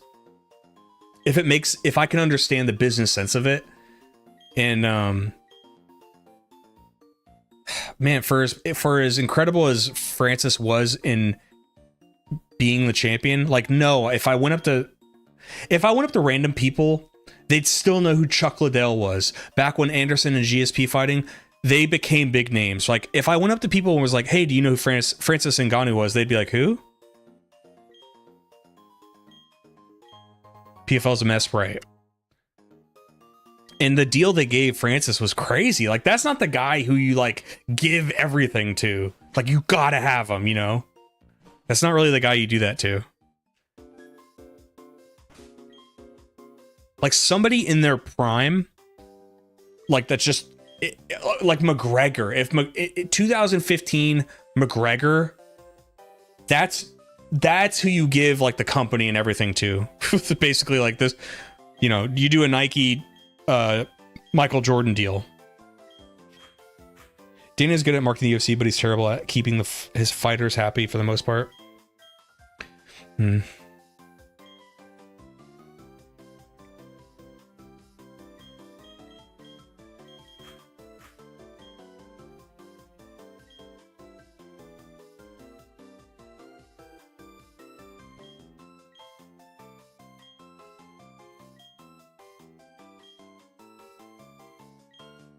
Jesus Christ, dude.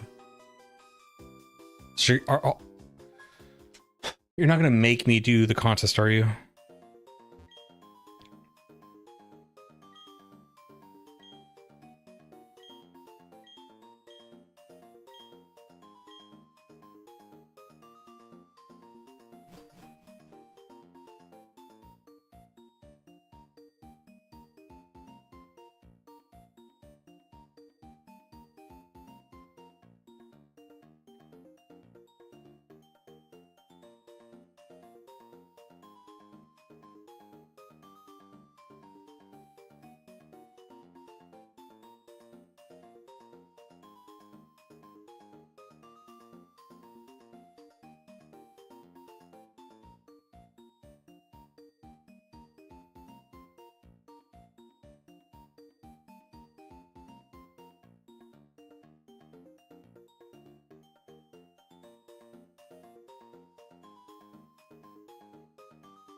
Plot twist, she's the third gym leader in this game instead of the fifth, right? I remember that when I was doing the video for Diamond and Pearl. So I was just typing that out right there. So third gym, and this is Hearthhome. Everybody wants to be like McGregor, but nobody has the charisma. Yeah, I totally agree with that. I think they look at his thing and like they think they could just copy the blueprint. Also, for as much as people want to hate McGregor,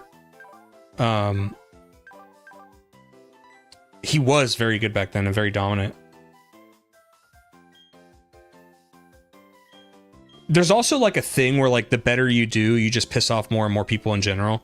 Like I remember when you know, Aldo was supposed to shut him up, right? And then he beats Aldo, and it just made the Aldo fans more crazy. There's not like a, you know, hey man, okay, you knocked him out, I respect that. It's like it makes them more rabid. The last time I saw that was when John Jones beat Shogun. I used to be on the Sherdog forums, and you thought, you know, because it was nothing but John is overrated. He's never going to be the champion. Shogun's going to reign for the next 15 years, and it's going to be awesome. And I was just like, I don't know why I see it so differently from you guys. Like, clearly John is going to fuck him up and like become champion. It was so clear to me. I don't do it all the time, but there's only been 2 moments in MMA history where I was like so positive of the outcome when there was an underdog. John, to me, was clearly going to win that fight. And then Cain Velasquez was clearly going to beat Brock.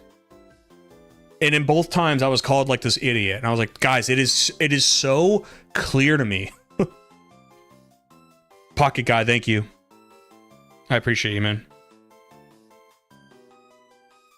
No one is more delusional than sports spectators. I think I'm a little bit different. Like, for example, I'm a Seahawks fan, right, for American football.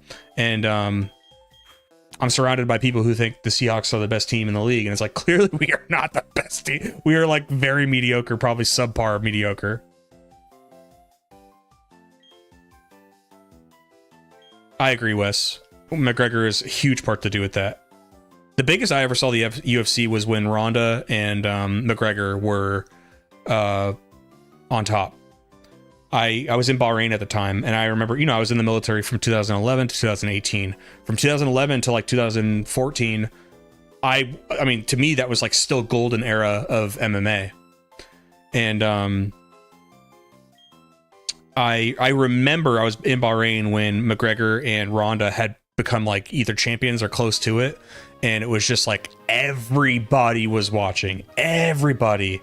We were supposed to have this big thing for enlisted personnel, for younger enlisted personnel, and they stopped it so that we could watch the Ronda fight.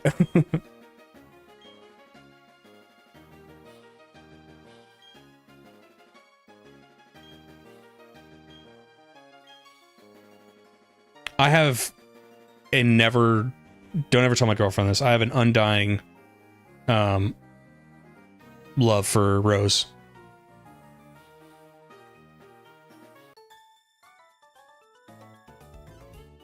Don't worry, I'm a Patriots fan in Atlanta. That sucks. Hey, Atlanta. You know what one of my favorite bands is and where they're from? Watching Rousey's downfall was the greatest thing in sports. So, okay, thank you, because that's the next part of the conversation. For as much as I credit her for making MMA huge in her own way, definitely for women, because women were watching MMA like crazy back then, which was just very different. Yes, watching her lose was good job, Charlie. Watching her lose was extremely satisfying because I wasn't as confident, because I will admit that I thought her judo was gonna help her against Holly. When I say not as confident as I was with the John thing and the Cain Velasquez thing, because those are my two examples where, like, guys, I'm telling you, if I would have had the money at the time, I would have bet everything I possibly could have on those fights. Those are the only two examples. There's times where I'm like, oh, so come on, so-and-so's gonna win, but I wouldn't put money on it, I was never more sure than in those two fights. With the Ronda fight and the Holly fight, I was swept up in it. I was like, you know what?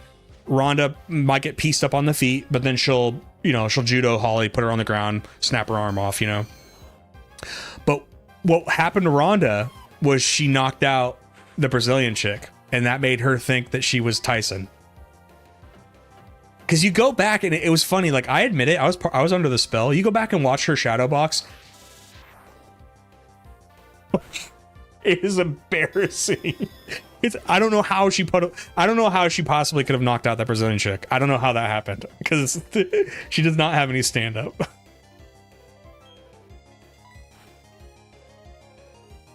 She looked like a child. Yeah, I saw a comedian talk about how she looked like, because when she was trying to walk back to Holly after the fight was done and she was stumbling, it looks like a toddler who just woke up from a nap. And I was like, that's exactly what she looked like. Your girlfriend has to allow the Rose love. She's a baddie, and I bet. Yes. I mean, I'm sorry, but Rose is like, with a completely shaved head, beautiful. Anyway, trying not to gush here.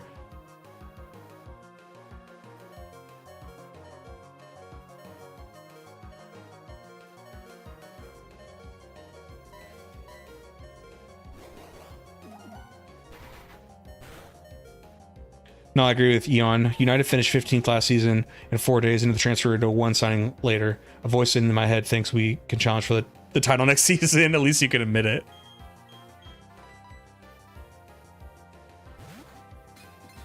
In the clutch at the top 1%, it's whoever's has a good day. Yeah. I remember seeing her get beat by Amanda Nunes. I just came back from seeing Star Wars Rogue One, and I was hyped. Mackenzie Dern is the hottest woman in the UFC, in my opinion. Let me look. It's all us boys here, right? We could be a little. We can have boys time real quick. Mackenzie Dern.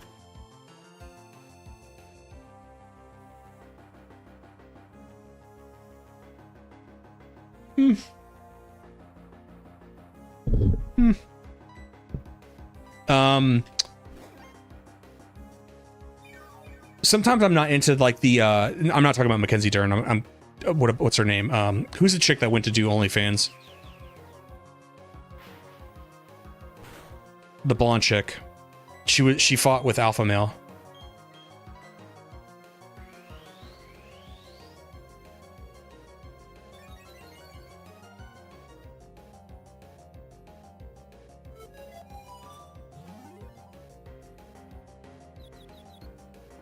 Paige Van Zandt. Sometimes I'm into like the very like stereotypical blonde preppy girl look thing, and Paige is attractive, but other times I just get exhausted with it, and I'm like, give me the girl next door look, please.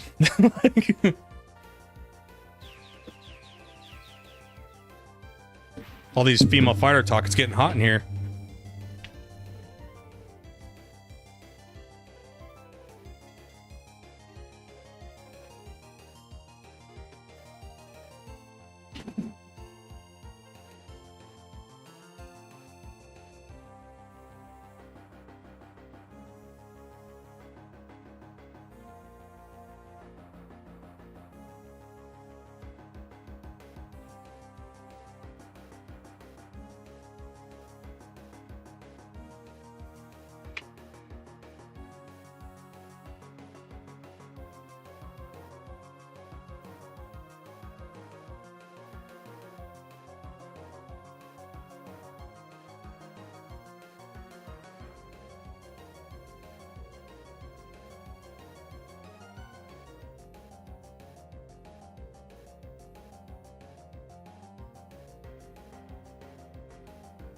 The chick who went to do OnlyFans is a very wide spectrum. I'm sorry. What's up, love yourself? 10k subs, thanks, man. Appreciate you, bro. Yeah, I was telling people how I was kind of downplaying it. My girlfriend's like, "What are you gonna do to get 10,000?" And I was like, "I don't know. It's a normal day." But then I woke up and I saw it. I was like, "Oh my god!" Bro, he splashed cold water on his face. No, I had to. My AC unit. I have to open up the slider. I have to like put the little tube outside, and it works really nice. It's from China.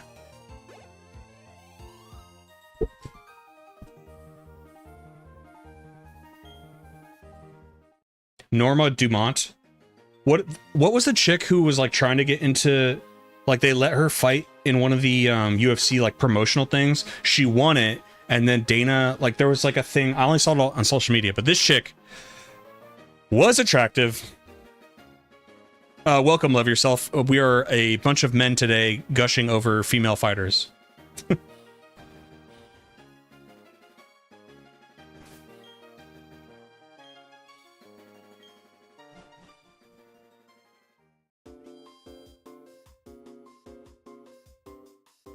Wes, if you're going to be around for a few hours today, or if lovers, I'm not trying to hold you, not trying to like tie you down for the whole night, but if you guys notice changes in this game versus Diamond and Pearl, just let me know.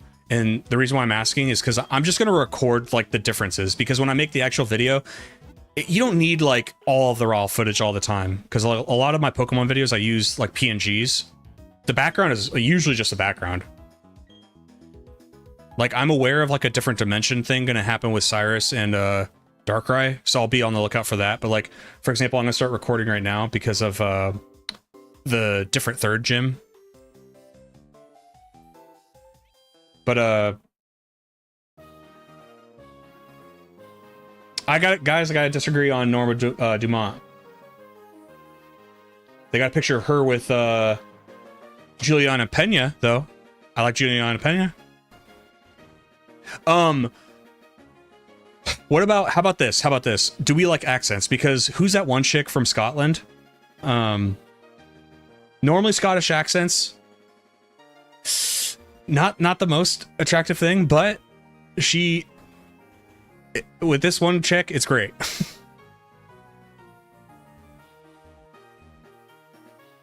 Oh, you can go in with your starter, huh?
I'll be in and out. Just finished 6-hour Deltarune stream. How'd it go?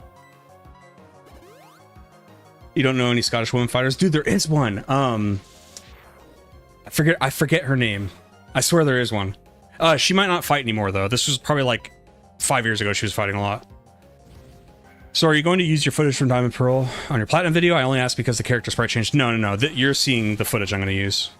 But what I'm saying is, like, I don't know how long this is going to take me, but I don't need like 16 hours of this footage. You know what I mean? I just need enough for the video.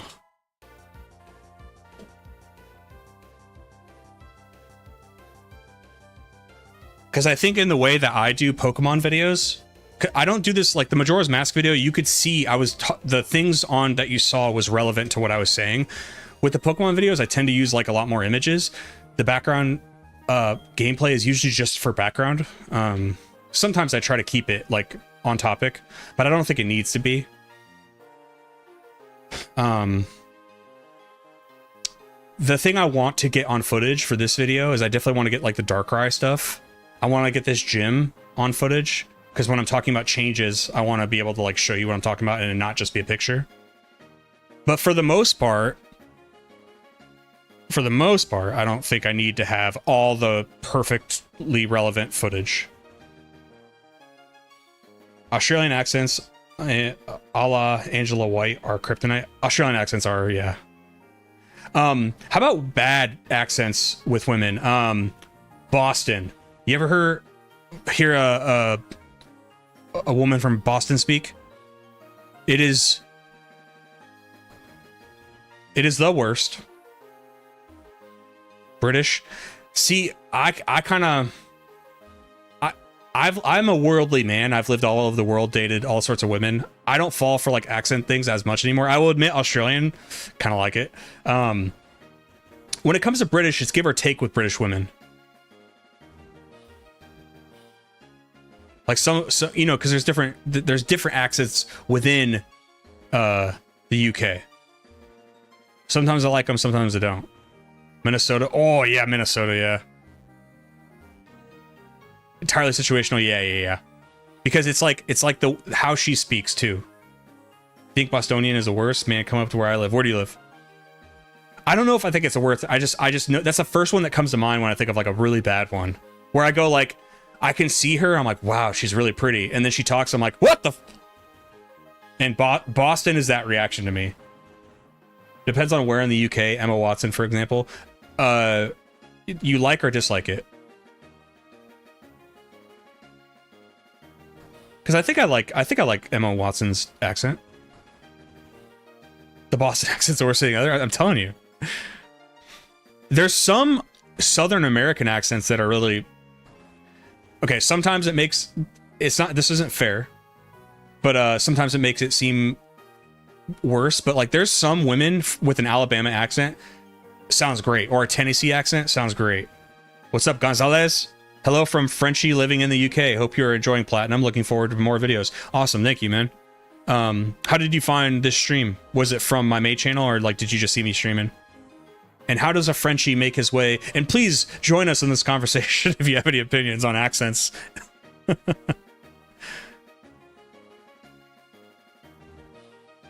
What'd you move to the Frenchie going to the UK? You trying to claim an inheritance or something?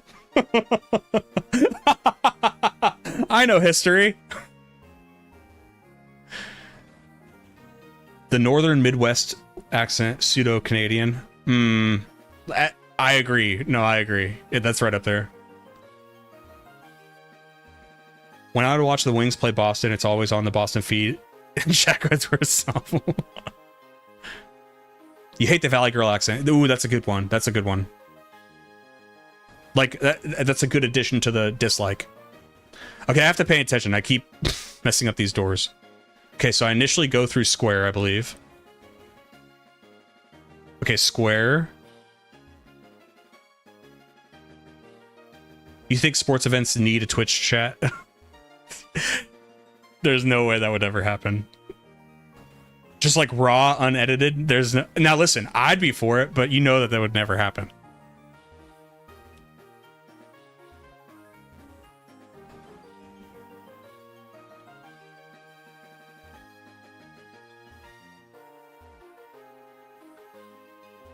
Okay, is it this one? How?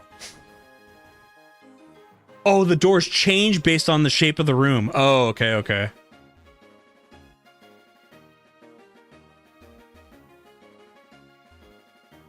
It would be so funny to see copy pasta being used against teams, yeah.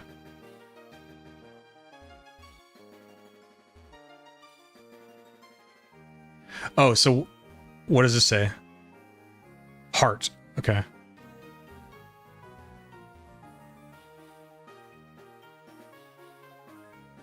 Thank you, Wes.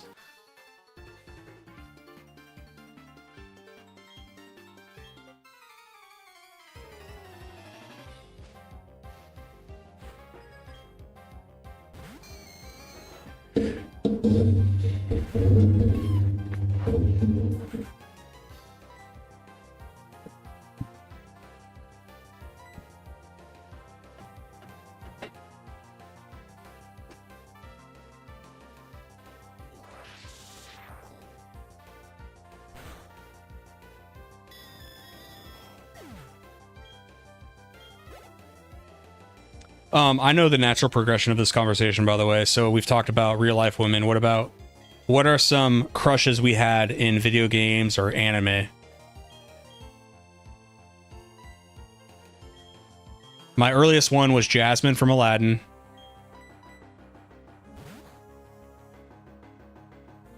I was always a Taya kind of guy in Yu-Gi-Oh!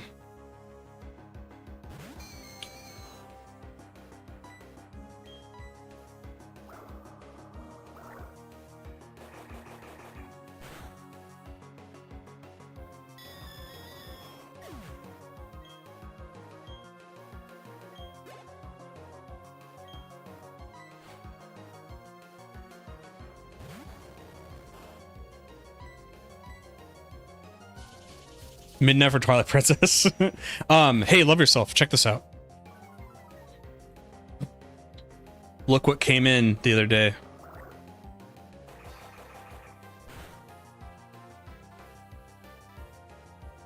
Isn't that cool? These will be for videos eventually. Kim Possible, Lana from Archer, Chloe from Uncharted. Hell yeah. Dude, I have absolutely, like with Majora's Mask, I at least had played it a little bit as a kid. I've never played Wind Waker or Twilight Princess. I know nothing. You have it sitting under your bed, Tifa from Final Fantasy VII. You know, I always do the whole like, oh, I usually like the girl next door thing. I like Tifa over Aerith in Final Fantasy VII. It's almost like Tifa has like the bad girl thing, but comes off like the girl next door because she's cool. Red Alert 2 Tanya, various Pokemon women trainers, specifically Beauty Lorelei in Fire Red. Oh, Erica. Come on, Erica. Twilight Princess is top 5 Zelda for you? Okay. I'm definitely excited to play it.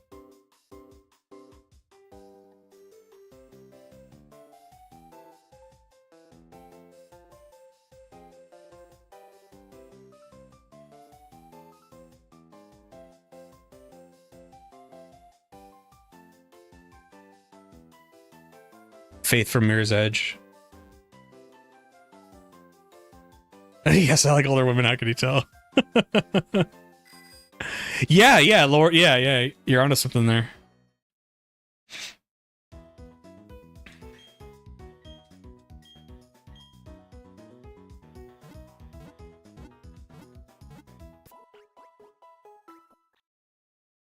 Isn't Lorelei getting love in some TCG set coming out people are excited about? The outrage when they patched Tifa's bikini to cover her chest in the latest game. Is that true? Well, come on, dude. We gotta protect the modern audience.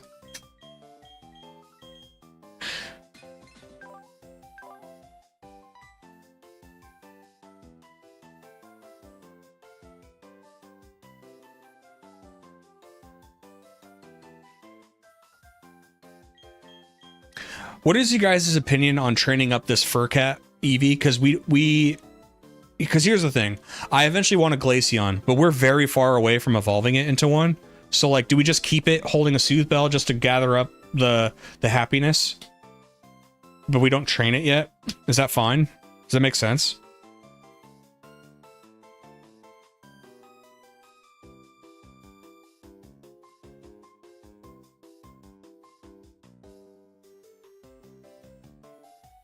Onimusha 2? I've never heard of that. I could have said a bad word for all I know.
Not a bad word, just a video. I was just joking.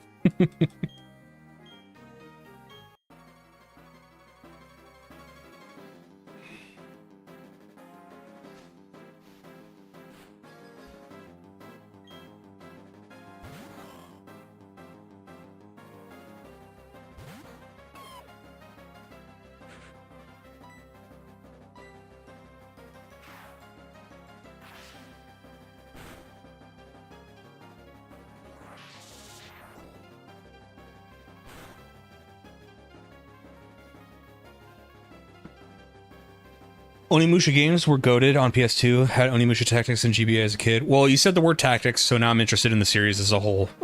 What is this game?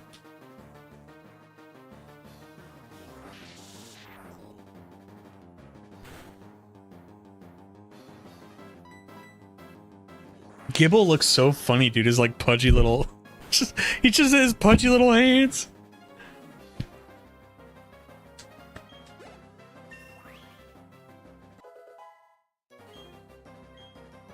Resident Evil but Samurai Demons? That's sweet.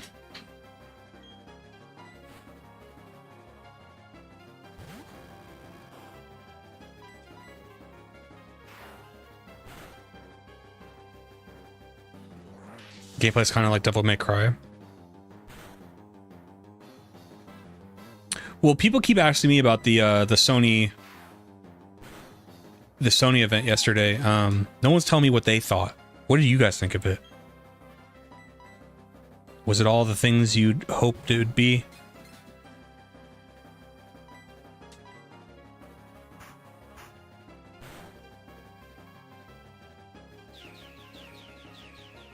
Hack and slash classic PS2 fodder. The GBA Tactics version was like a watered down version of the Final Fantasy Tactics Advance.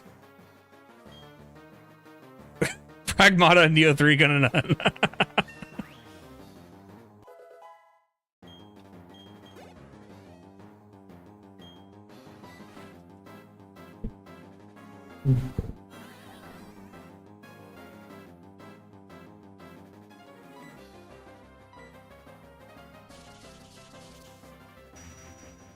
Who was talking about Gen 5 in the Discord? Was it you, Eon?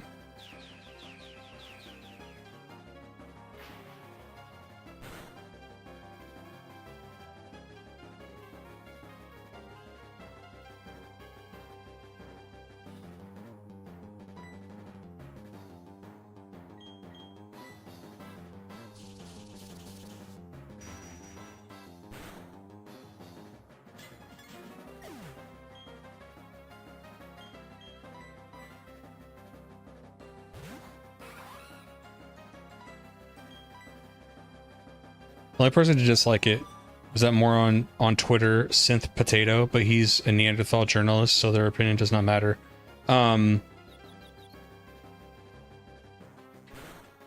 Is this person a games journalist? Okay, somebody was talking about Gen 5 in the Discord. I don't think they like it so far. And I just wanted to say how excited I am to play it soon.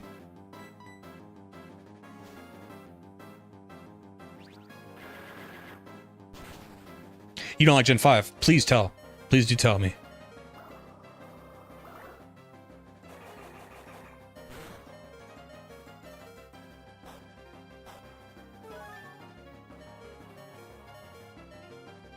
I like Best Guy Ever.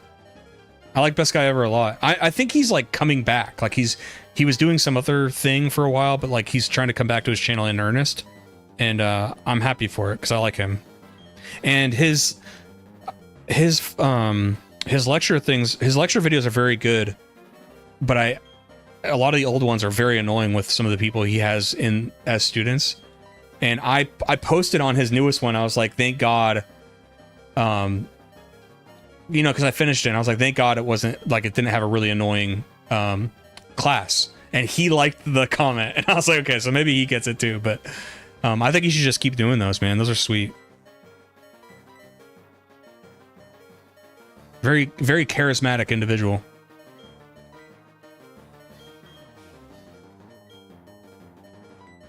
Tried playing on PSP emulator and I think the first mission metaphorically grabbed me by the balls in any way. What's up, Just a Guy? How you been? I still don't have a PS5. I'm making a list of games that I can only play if I upgrade once it passes 10. I'll buy the console. The new Silent Hill makes one more game.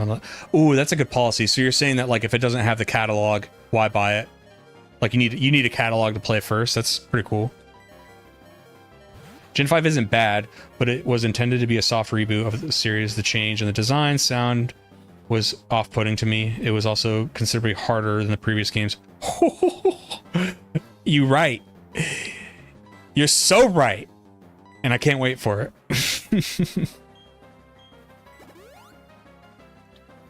I kind of like all that stuff. All this, it's just, hey, it is what it is. To me, Gen 5 depends entirely if you like the design or not. If you did like the designs, it's your favorite game in the series. If you did not like today's designs, you checked out right there. I like it. Also, I think I've mentioned it a few times, but there's sentiment there because it came out at a very special time. A very bad time. But it made it a special time. Does that make sense? Are you fucking kidding me? I did all that work to like swap out, and then they get a critical.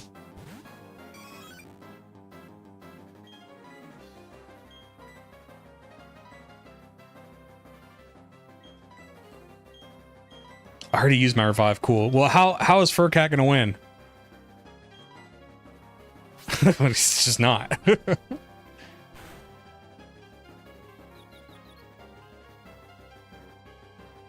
Furcat, use sand attack. Yes.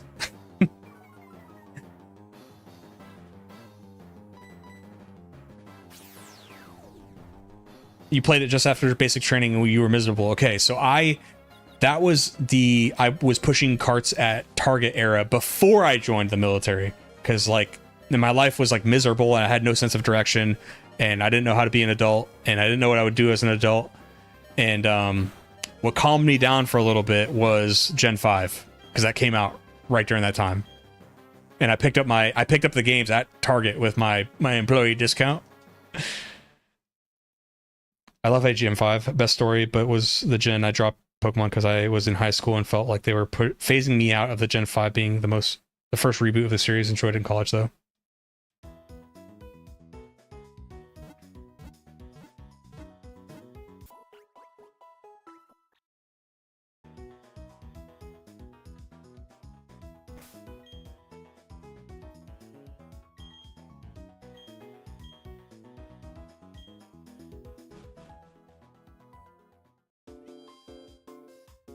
Okay, so we lost that fight, and that's not cool.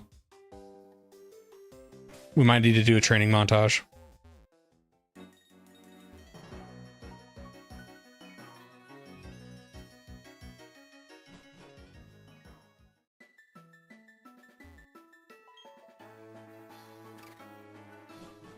Yeah, Wes is kind of beating me up. Do we have like a dark move? A TM? Thief? We have Thief. Taunt. Who could we give Thief to? Nobody. Cool. Awesome. Awesome. No worries. No, it's cool. It's fine.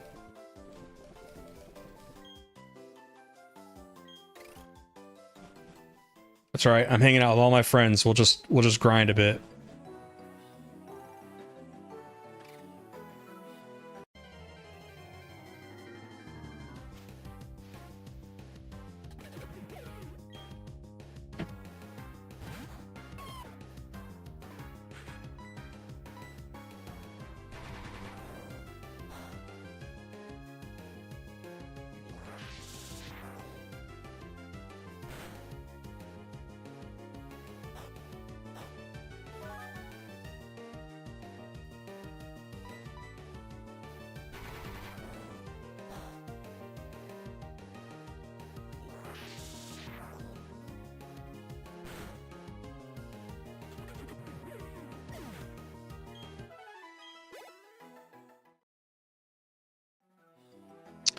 Shadowbell's on Route 210.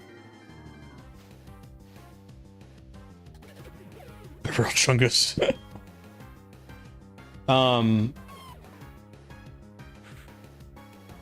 That's...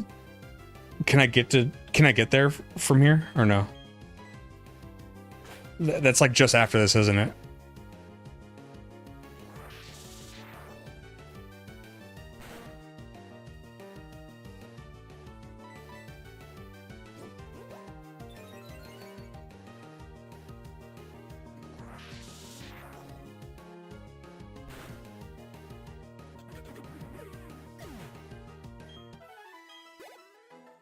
Yeah, but I'm looking for stuff to help me now, man.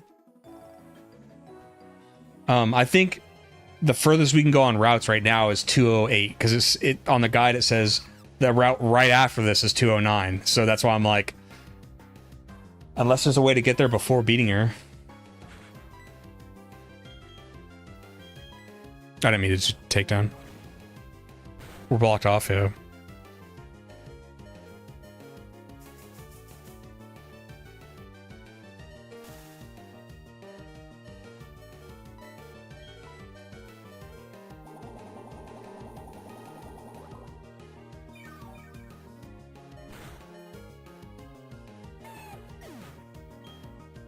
They killed our boy.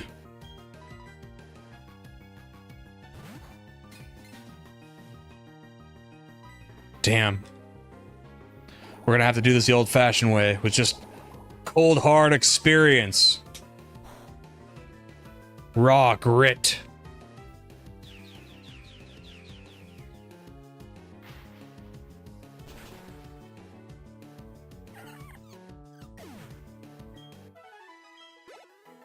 Oh my god. It's like no XP. Probably because it's a Budu, though.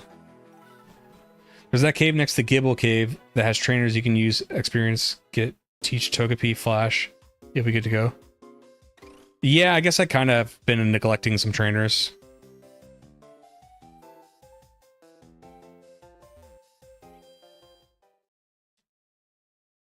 Do you guys agree with my strategy of not training Eevee till later, though? Because we have the experience share. Like, we could just wait till we're getting closer to the, I just don't see a point. Because with Eevee, we're just going to risk it fainting a lot if I try to use it in battle. And I don't think we get the value of it until it becomes a Glaceon. Also, do they do that thing in this generation where it can learn some of its previous moves the moment it evolves? Because, like, we're going to miss on some ice moves, right? Because it'll be, like, maybe level, like, well, no, it'll be 25. Never mind. So my idea is genius. It won't miss out on some ice moves it could learn as Glaceon because we won't be training it.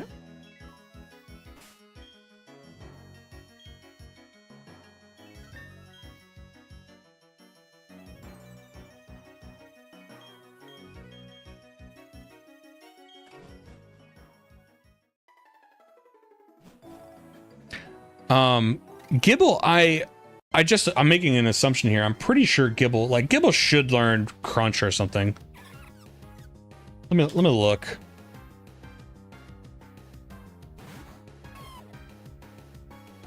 It's gotta learn Crunch. It learns Bite at 25. Well, that's Gen... Let's go to Gen 4. Gen 4. No, it doesn't. Oh, gosh. It does later in later generations. That's not good. What about the Evo? Does the Evo learn Gabite?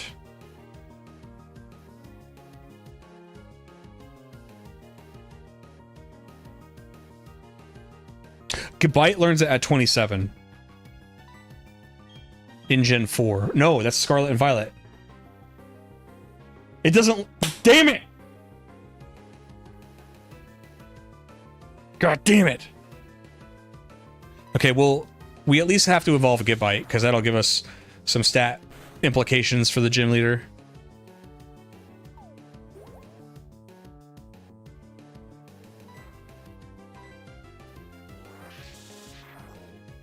Eevee gets Bite at 29.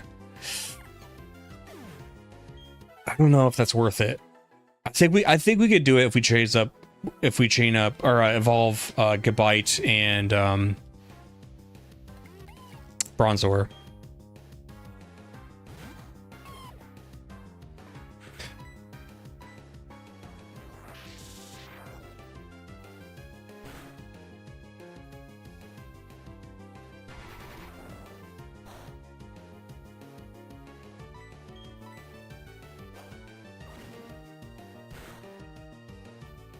Is the takedown recoil damage like flat based on a certain number, or is it how much damage you output?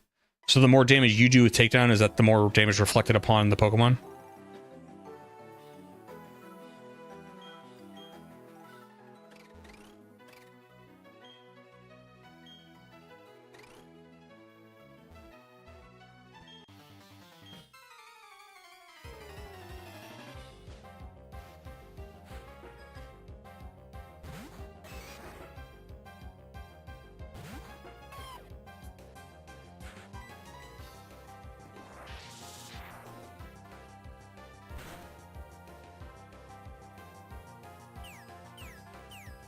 If you hold off on evolving Gible, it learns Dragon Claw at 27 compared to Gabite learning it at 33.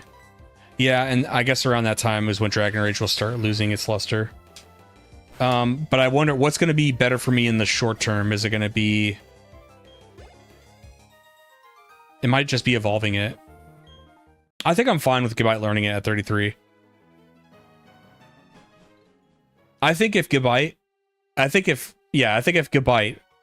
can get off a few Dragon Rages on Mismagius,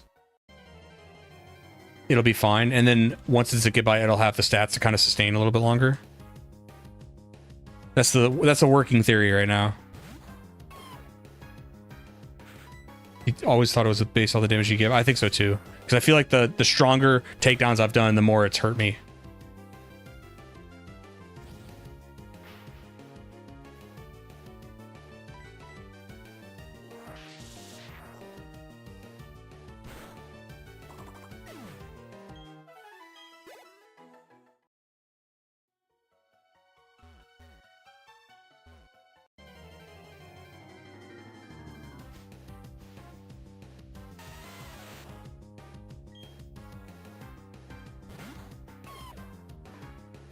Do Geodudes have Levitate?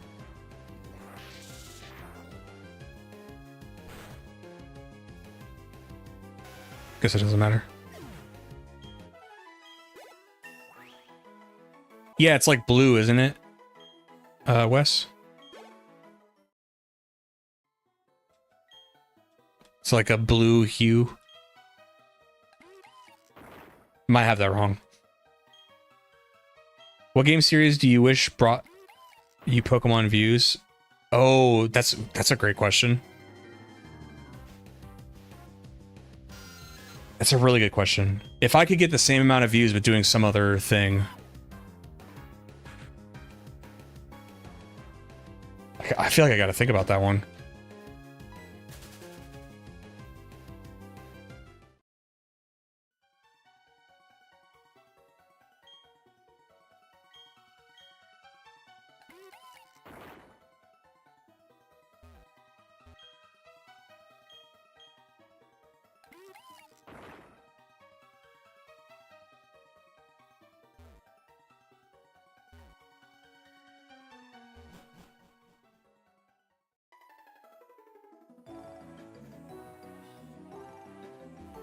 I can't.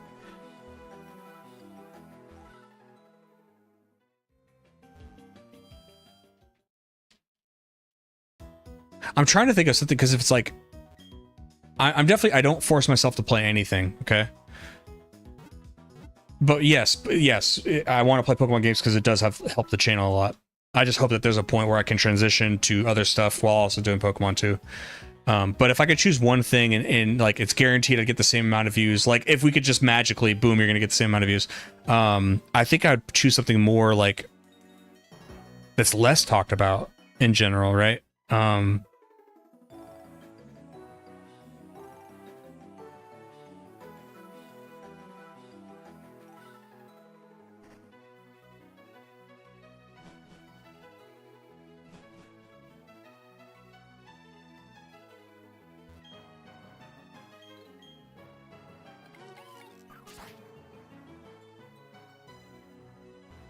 I would say either Final Fantasy or Dragon Quest, because I've long wanted to get into both of those series and it'd be new for me. And I think it'd be really fun, like exploring those games and like watching how they develop over time, especially Final Fantasy. I mean, Final Fantasy completely goes off into like action RPG kind of thing. And then Zelda to Form the Triangle. Zelda's another one because it would be very fresh for me. You guys have basically seen what I'm most Raid Shadow Legends now. You guys have seen my like the most knowledge I have on Zelda. Maybe Breath of the Wild. Like I have played Breath of the Wild and Tears of the Kingdom, but not much. Like once each. The triangle right now, because Eon mentioned the triangle. What I think the triangle is for the foreseeable future is Zelda, Pokemon, and Yu-Gi-Oh! Because that Yu-Gi-Oh! Video I did, I might be like too excited about it, but like that wasn't a hard video to do. The game wasn't that hard to play, and I think that got more views than I think it's sitting around 8,000 right now. Not a lot, but it is for a non-Pokemon video. If you look at my non-Pokemon videos, they struggle, man.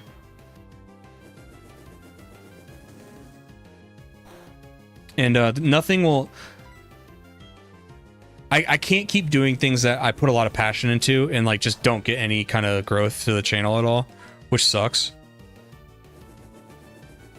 So I was kind of looking for that third game. If I could have a nice blend of like 3 different franchises, I won't get burned out on Pokemon, because I'll be playing other stuff too. And same for those other franchises. Like I'm actually really excited to play, Wind Waker, because I'm kind of going in chronological order. So yeah, I'm excited to play Wind Waker. Excited to play Twilight Princess and the other Yu-Gi-Ohs. And I think the one that has the most likelihood of like shifting into a different series would be Yu-Gi-Oh! Because maybe the next Yu-Gi-Oh! Video I post, like nobody watches it. And I'll be like, all right, let's go back to the drawing board and find a different franchise that 1, I like, and 2, would help the channel. They give Ponyta a better fire move than Ember, yeah. So good it kicked my ass.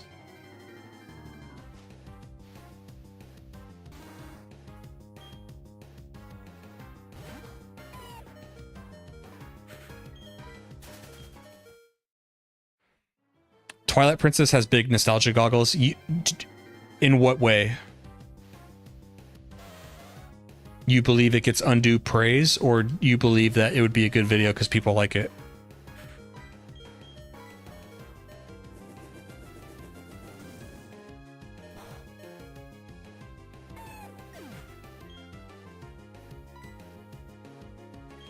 Just a guy, remind me, do you make content? I find that to be an interesting question. That's why I'm asking you.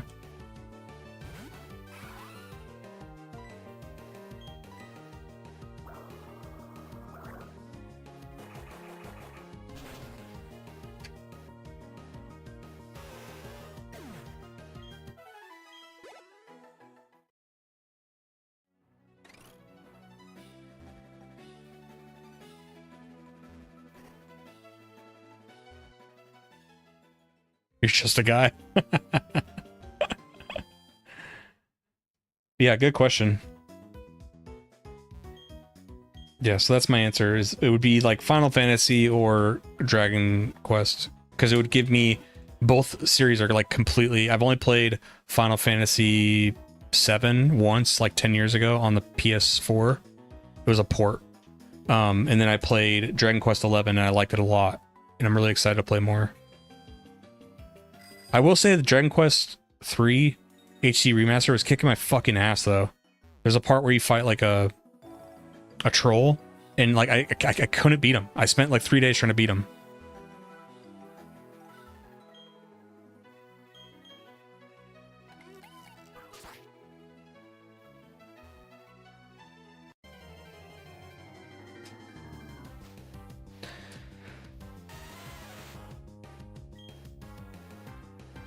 I'm trying to find somebody well versed in Final Fantasy 2 because I'd like to know which, like, say I want to play Final Fantasy 1, which one in 2025 would I play? Like, which version of the first game should I play?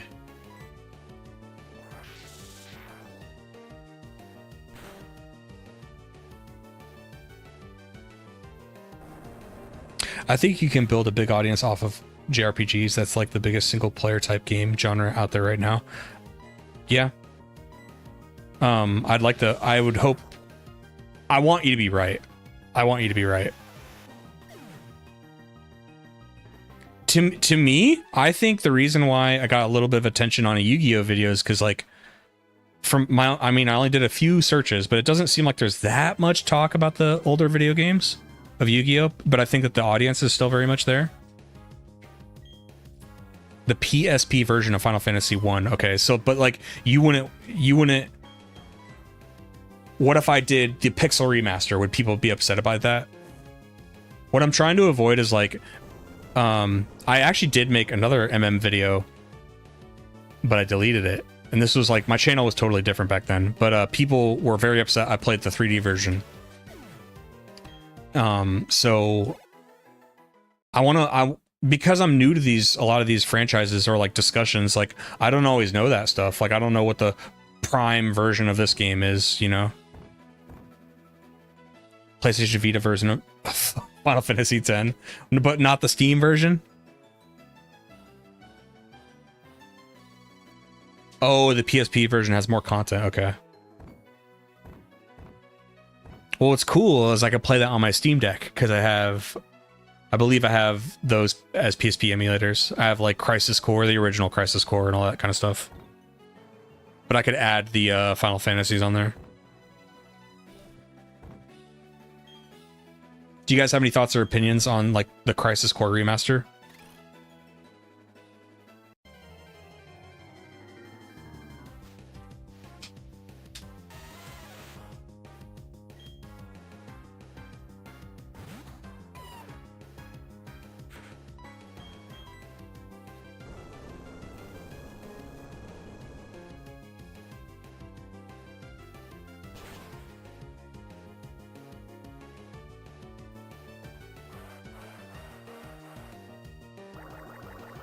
You've only played Final Fantasy 6 and 10. Don't be mad at me. When I played Final Fantasy 6, this is a weird thing in my brain that like I get like bad anxiety with. I didn't like how it kept separating the party. And I felt like once the party was finally together, I was like, nice. And then almost immediately it's like, all right, party separated again. And I was like, but I want it all in one thing. And like, I think that's a personal issue though. I try to be clear about that because like I know I can tell when like I just personally don't like a thing, but it's not a good criticism of the game. You've only played 7 and 10 and 10-2. My brother, I think my brother's favorite Final Fantasy is 10. He really wants me to play it. He also insists that I would love the sport in that game, like the something ball. It adds to the challenge. To me, it wasn't the challenge thing. I like a challenge. To me, it was it's something about control. It's something about not having all my characters in one place at once. It's something like, that's where I come from with that. Blitzball, yeah.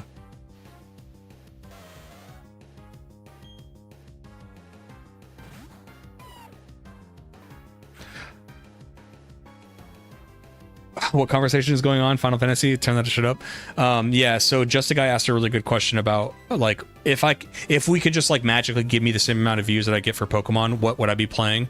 And I said either Final Fantasy or Dragon Quest, because I'm not familiar with either of them, and I think it'd be fun to like do what I'm doing now with Pokemon, but then eventually go into something else, you know, and like, hey, Livid's gonna do like all the Final Fantasies now.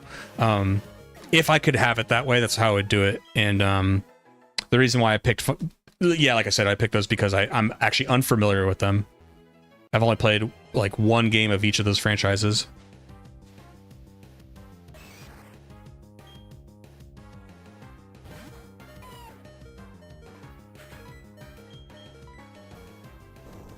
The game depends entirely on whether or not you get Titus. Oh, hold on. So if I say Titus and not Titus, am I bad?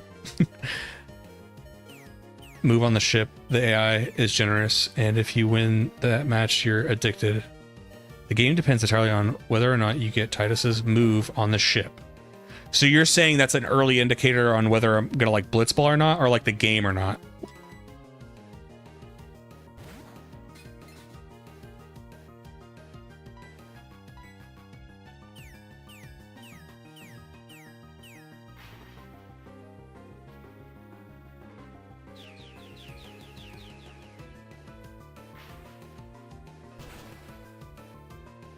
I did not know that, Wes.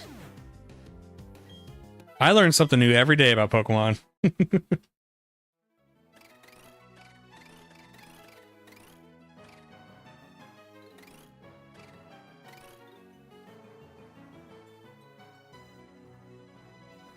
I learn about, okay.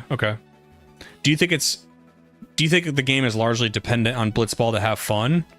Or I can tell you right now, I think I'm just gonna like it. Like, I think I'm gonna be fine. I've seen a lot of footage of Final Fantasy X.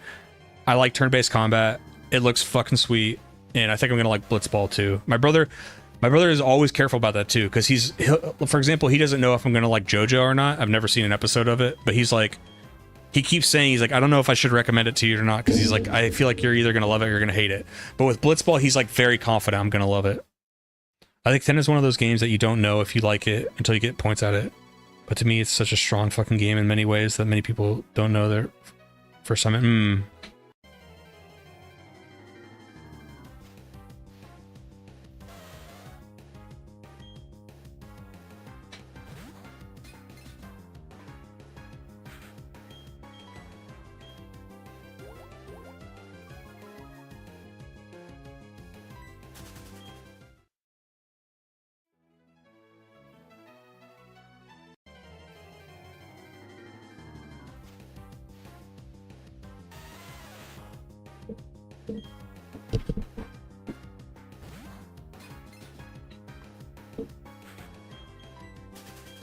I should be battling these Geodudes.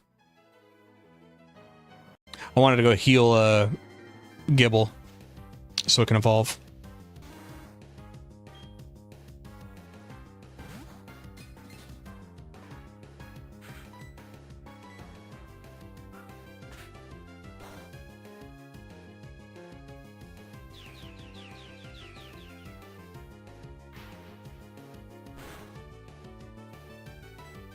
I like that idea, Young Kane.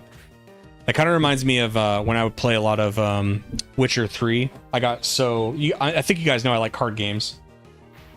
I loved Gwent so much. I just wanted it to be like its own game. I kept imagining like, what if the point of this game is like where I go around playing Gwent.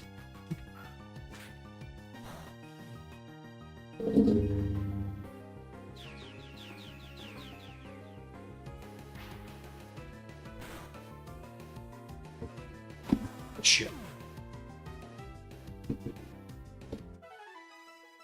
In Legends Arceus, they added Frostbite instead of Freeze. Same as Burn, but it cuts special attack in half, which they kept it. I'm having an ant problem recently, by the way. That's why I keep looking up. There's like a little thing and the ants are coming out. And I've told the homeowners. But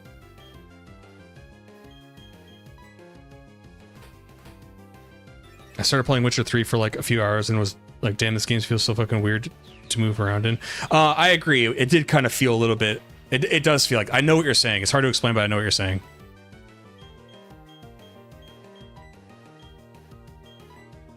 I did like it though. I did enjoy it, and I got better.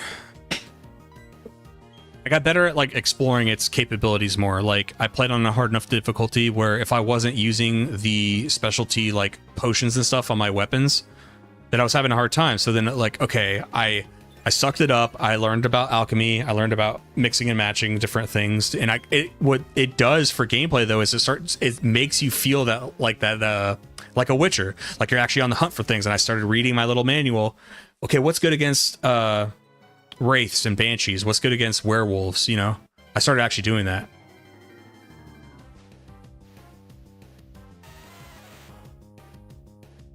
I am captivated by the combat system. I like it.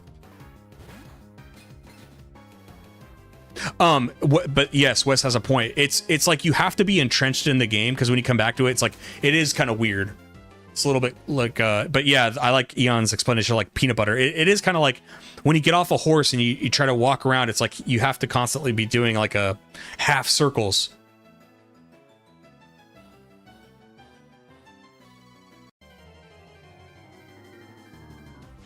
What I'm looking at is a fucking ant on my ceiling.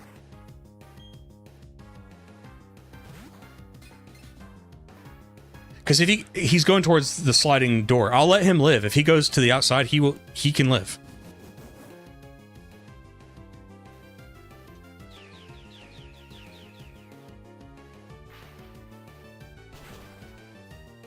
It sells the fantasy of being a Witcher. Yeah, that's how it feels to me.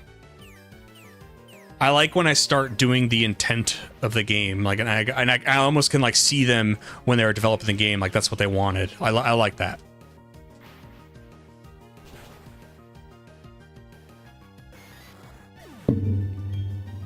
When I look at Legends EA, it's weird because I feel like it's not taking any of the, we haven't played it yet, but from the observation, it's like taking none of the things I liked about Legends Arceus. I like the old-timey look, I like the sneaking up on Pokemon, and I like being out in the vast wilderness, and I just wanted like more of that. And then at ZA, it's just, I don't think it's any of that. Libet is a generous god, yeah. I am a generous god. Do you guys like 300? I do. Like, as a history fan, look, I can put aside the history part of it. Because it probably didn't happen like that. But I'm saying as like just like an unrestrained, just Western masculine piss and vinegar movie. I like it.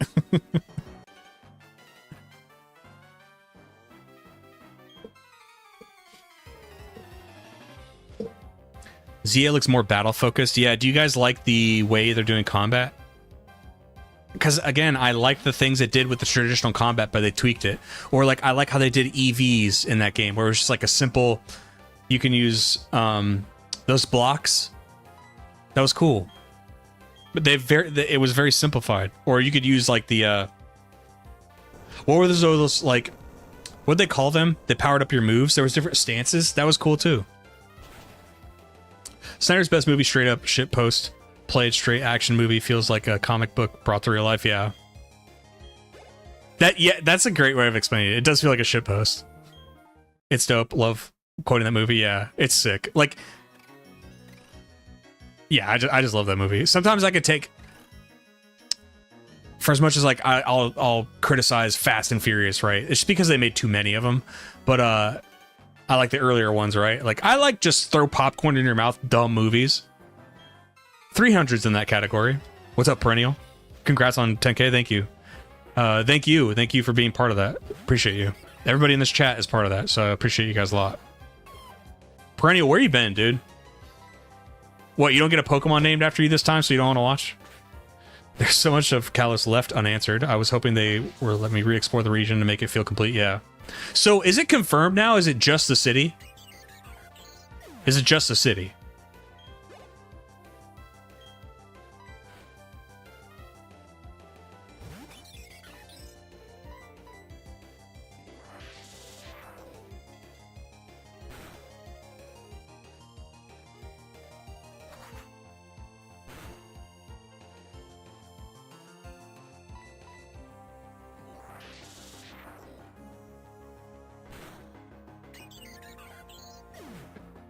Your son is potty training? Fine, fine. Blame the son. I'm joking. Welcome back, friend. DLC in 2 years, the region will be $30, yeah. There's somebody in my chat that's been, or not my chat, my in the Discord that's been talking about doing Yokai Watch, and I mean, hey, they make a lot of great arguments for all the things they like about Yokai Watch are like kind of things I've always wanted in Pokemon, and I might try a Yokai Watch game. I don't know anything about that series. I don't even know what the Mons in that game look like. I don't know anything. Looking like wild areas in the city. See, I'm not going to buy it, though. I just don't think that I'll buy it.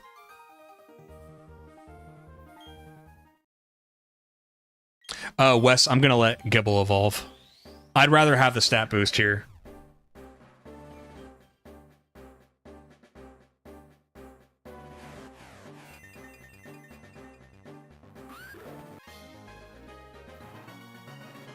Your shoe evolved into a Gibite.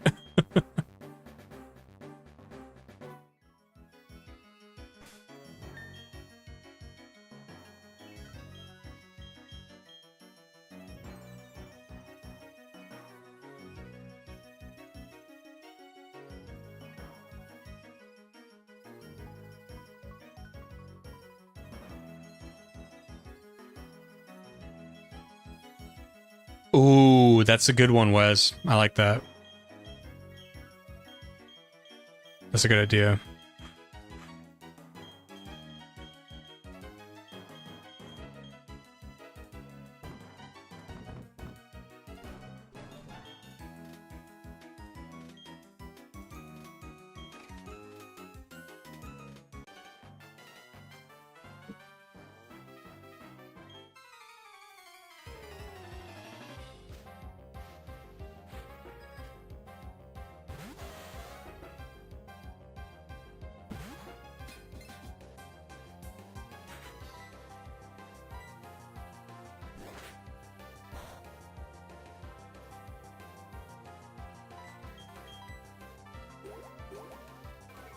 You meet a Phantom of the Opera type character in the Catacombs? Yeah.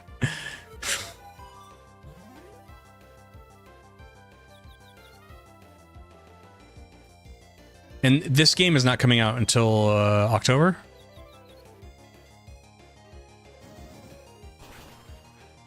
What do you guys think my channel is going to be like when we catch up, dude? When we catch up to contemporary Pokemon? What am I going to do? We're just gonna play new Pokemon?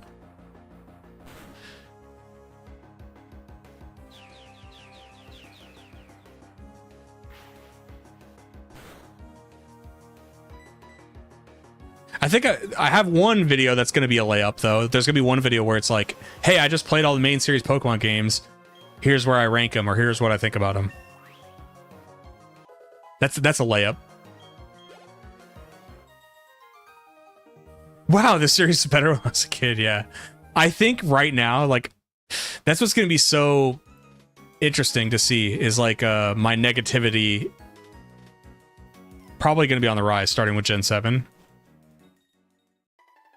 We'll see, because, hey, I mean, I haven't played Gen 5 in a long time. Same with Gen 6. Pretty sure I only played Gen 6, well, 5 and 6, once through. I played Gen 7 a few times through because I was trying to shiny hunt the legendaries.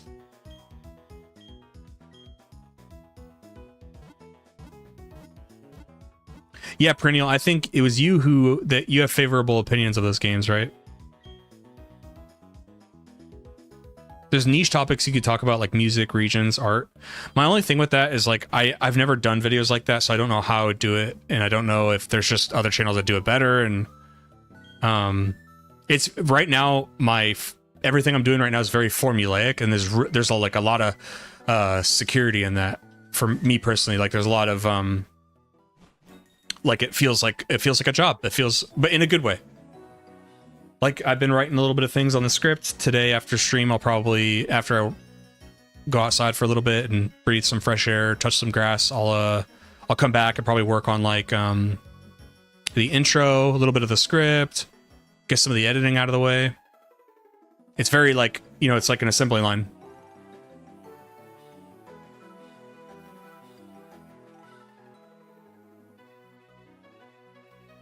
Oh, not you? Okay, okay. Well, right now, my my rattle off, because I haven't played them in a while, right now my opinion is not favorable to Sword Shield and Scarlet and Violet. And I wonder with the converse, oh, that's going to be interesting too, is like, you're going to get comments like, well, why didn't you play Scarlet and Violet on the Switch 2 if I don't have the Switch 2 yet?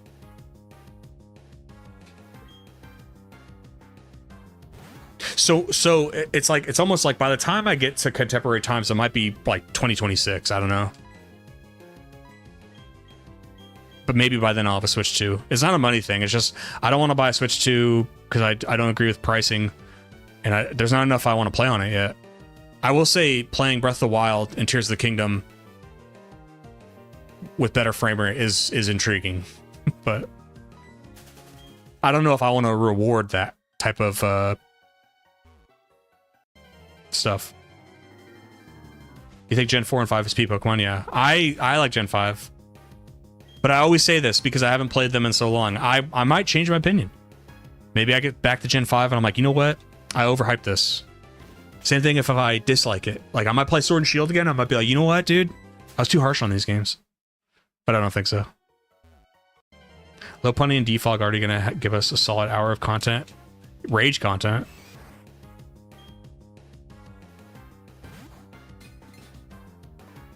Mario Kart World, yeah. I'm definitely waiting on it. This isn't a flex, it's just the truth. Like, money's not an issue. I could have gotten one. I mean, maybe there wouldn't have been any left at my local stores or something, but it wasn't a money thing to me. It's just like, I don't want one. Like, I have no intention on playing Mario Kart World. The only thing would be playing old games like Breath of the Wild, Tears of the Kingdom, Scarlet Violet. You could have grabbed one last night. Yeah, it's just... And then I always do this thing. I always want to get the special edition of a thing. So I know that when they make like an OLED Switch 2, it's probably going to be a Pokemon or a Zelda. And I'm gonna want that one anyway. So it's like, what? Why would I waste my... Why? And I'm still playing games from 15 years ago, you know what I mean?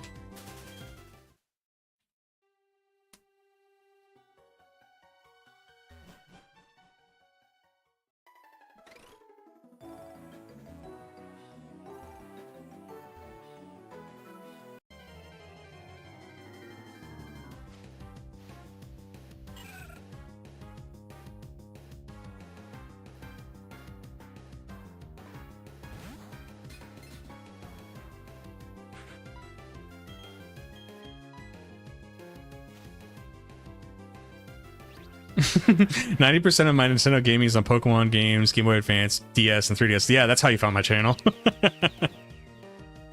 If you're between the ages of 27 and 37, I've got a channel for you.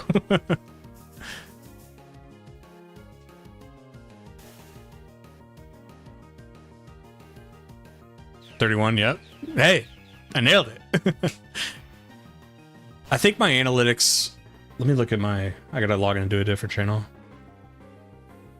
I gotta log into the channel with 10,000 subs real quick.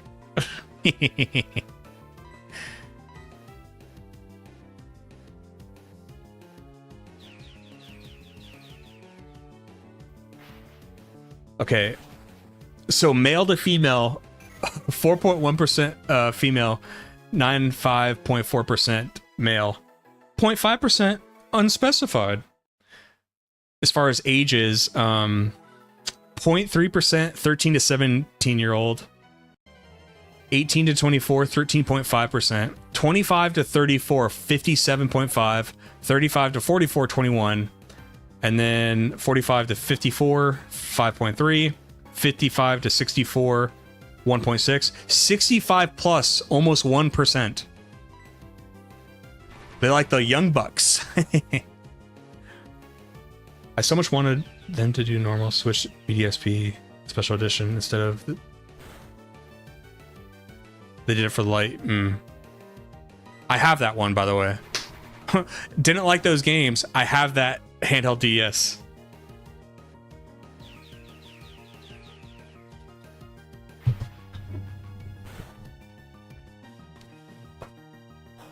Now I have two. I'm not spending money like this anymore because I don't have my old job, but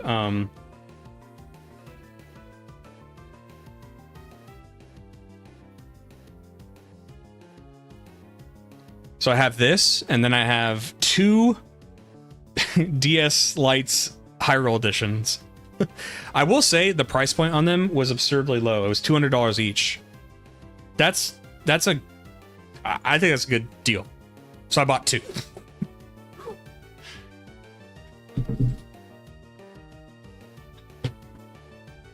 Why'd you buy two? Well, if I want to play them when I'm an old man and one of them breaks, and I don't want to pay $2,000 in 2054. More like $4,000 probably. I don't know. Inflation.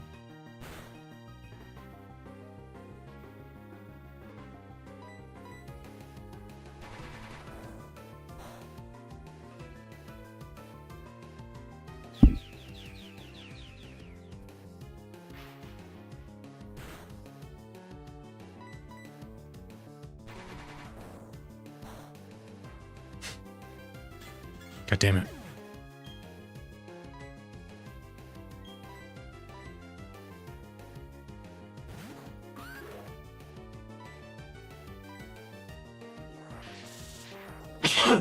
Oh.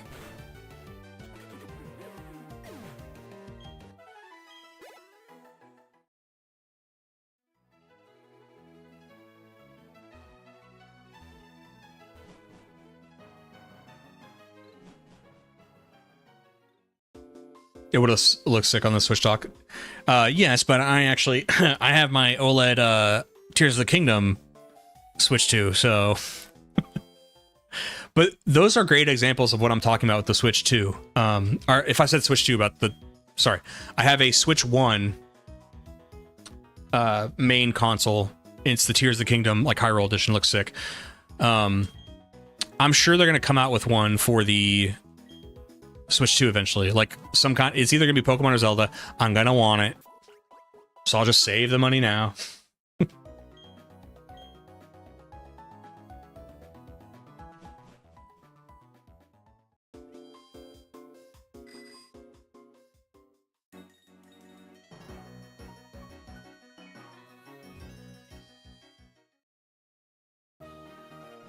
Let me go see if I can get some items to help me out.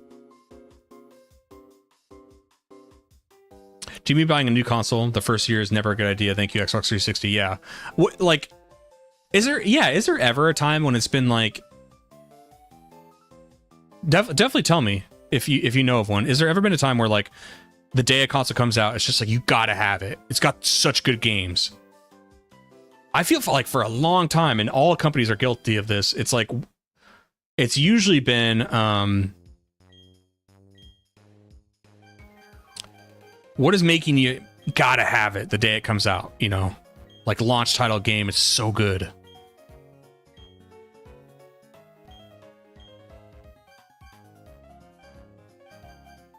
Can't buy Revives yet, darn it.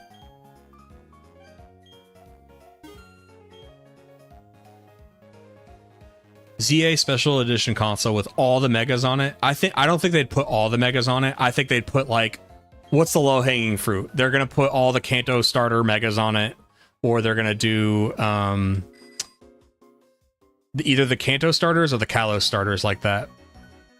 I think they do all the Kanto starters. Both Charizard, yeah, both the X and the Y Charizard, yeah.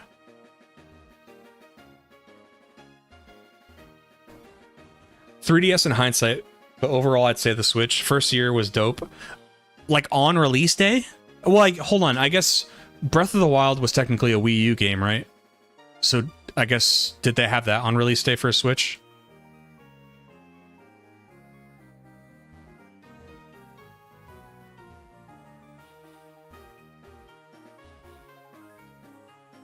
Yes, okay.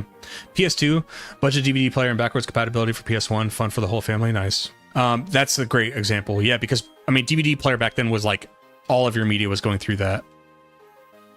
So if you had a console with a DVD player, which is what the PS2 was, I mean, you were just crushing.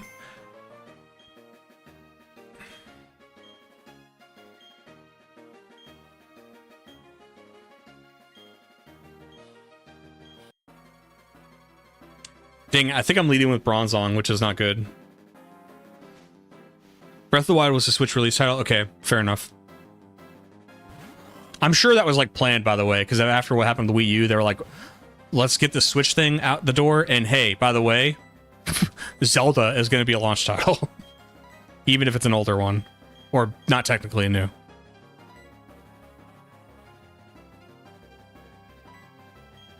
I'm just going to, like, sacrifice Bidoof here.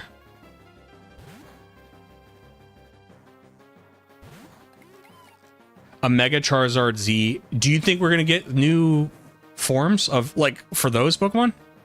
You probably have to think they will, right? For Charizard. Charizard will probably get more.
I don't know how we're gonna... Yeah, I don't know how we're gonna deal with Miss Magius.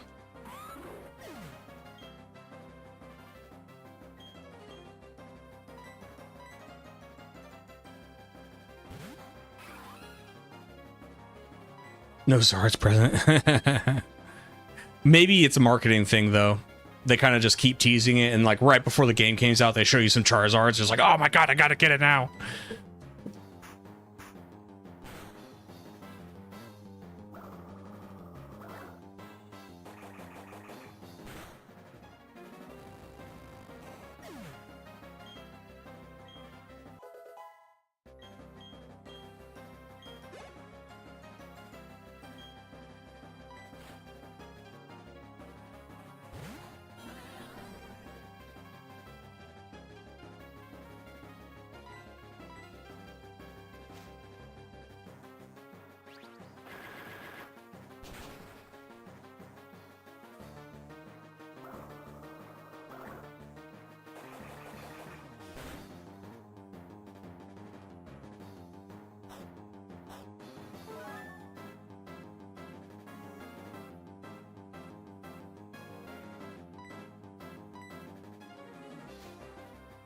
I may have messed up. I should probably switched out to Bronzor there.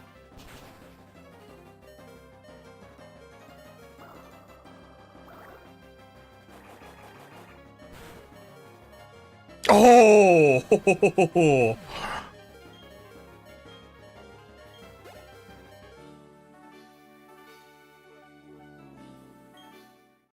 Sick.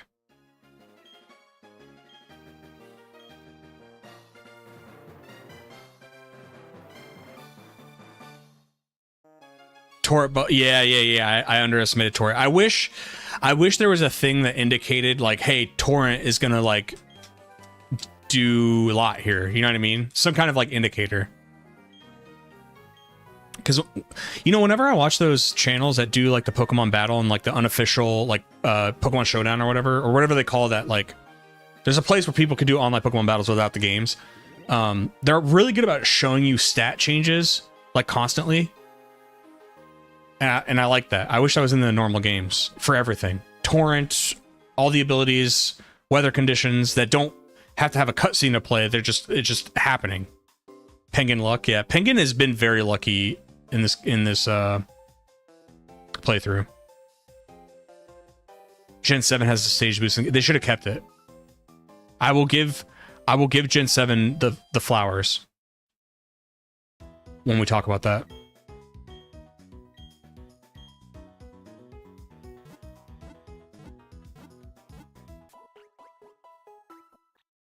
By the way, I know I streamed a little bit earlier today, Wes. I'm kind of remembering back when I used to be just a streamer way back in the day. There's definitely a market if you stream to like European and Australian audiences. So I am considering about like, what if I just like woke up earlier and streamed earlier? There might be some potential there. I've been considering that.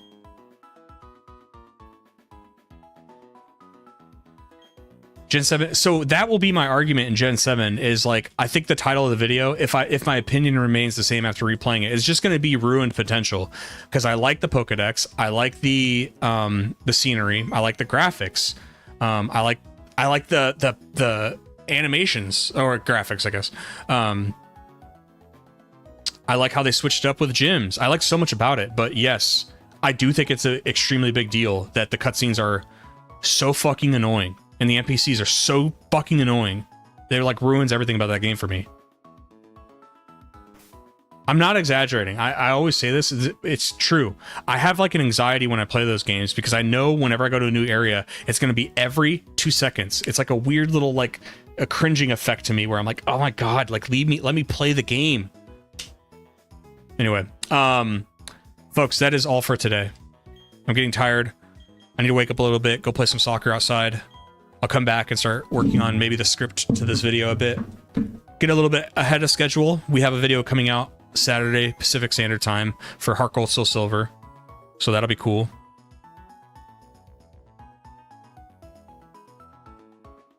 Fire Emblem has us down. No idea why Game Freak refuses. I don't know either. That's the thing too, is like I'm sorry, the story, everybody thinks it's so profound in Gen 7. I don't. They only made it worse in the sequels too. Thanks for the stream, Lipid. Glad I was able to catch some of the stream. Thanks. I'm glad you showed up too. Tomorrow's Friday. I don't. If I do stream tomorrow, it'll be earlier. We're gonna try that early schedule if I stream tomorrow. So, like maybe like 10 p.m. Pacific Standard Time. How about that? Maybe.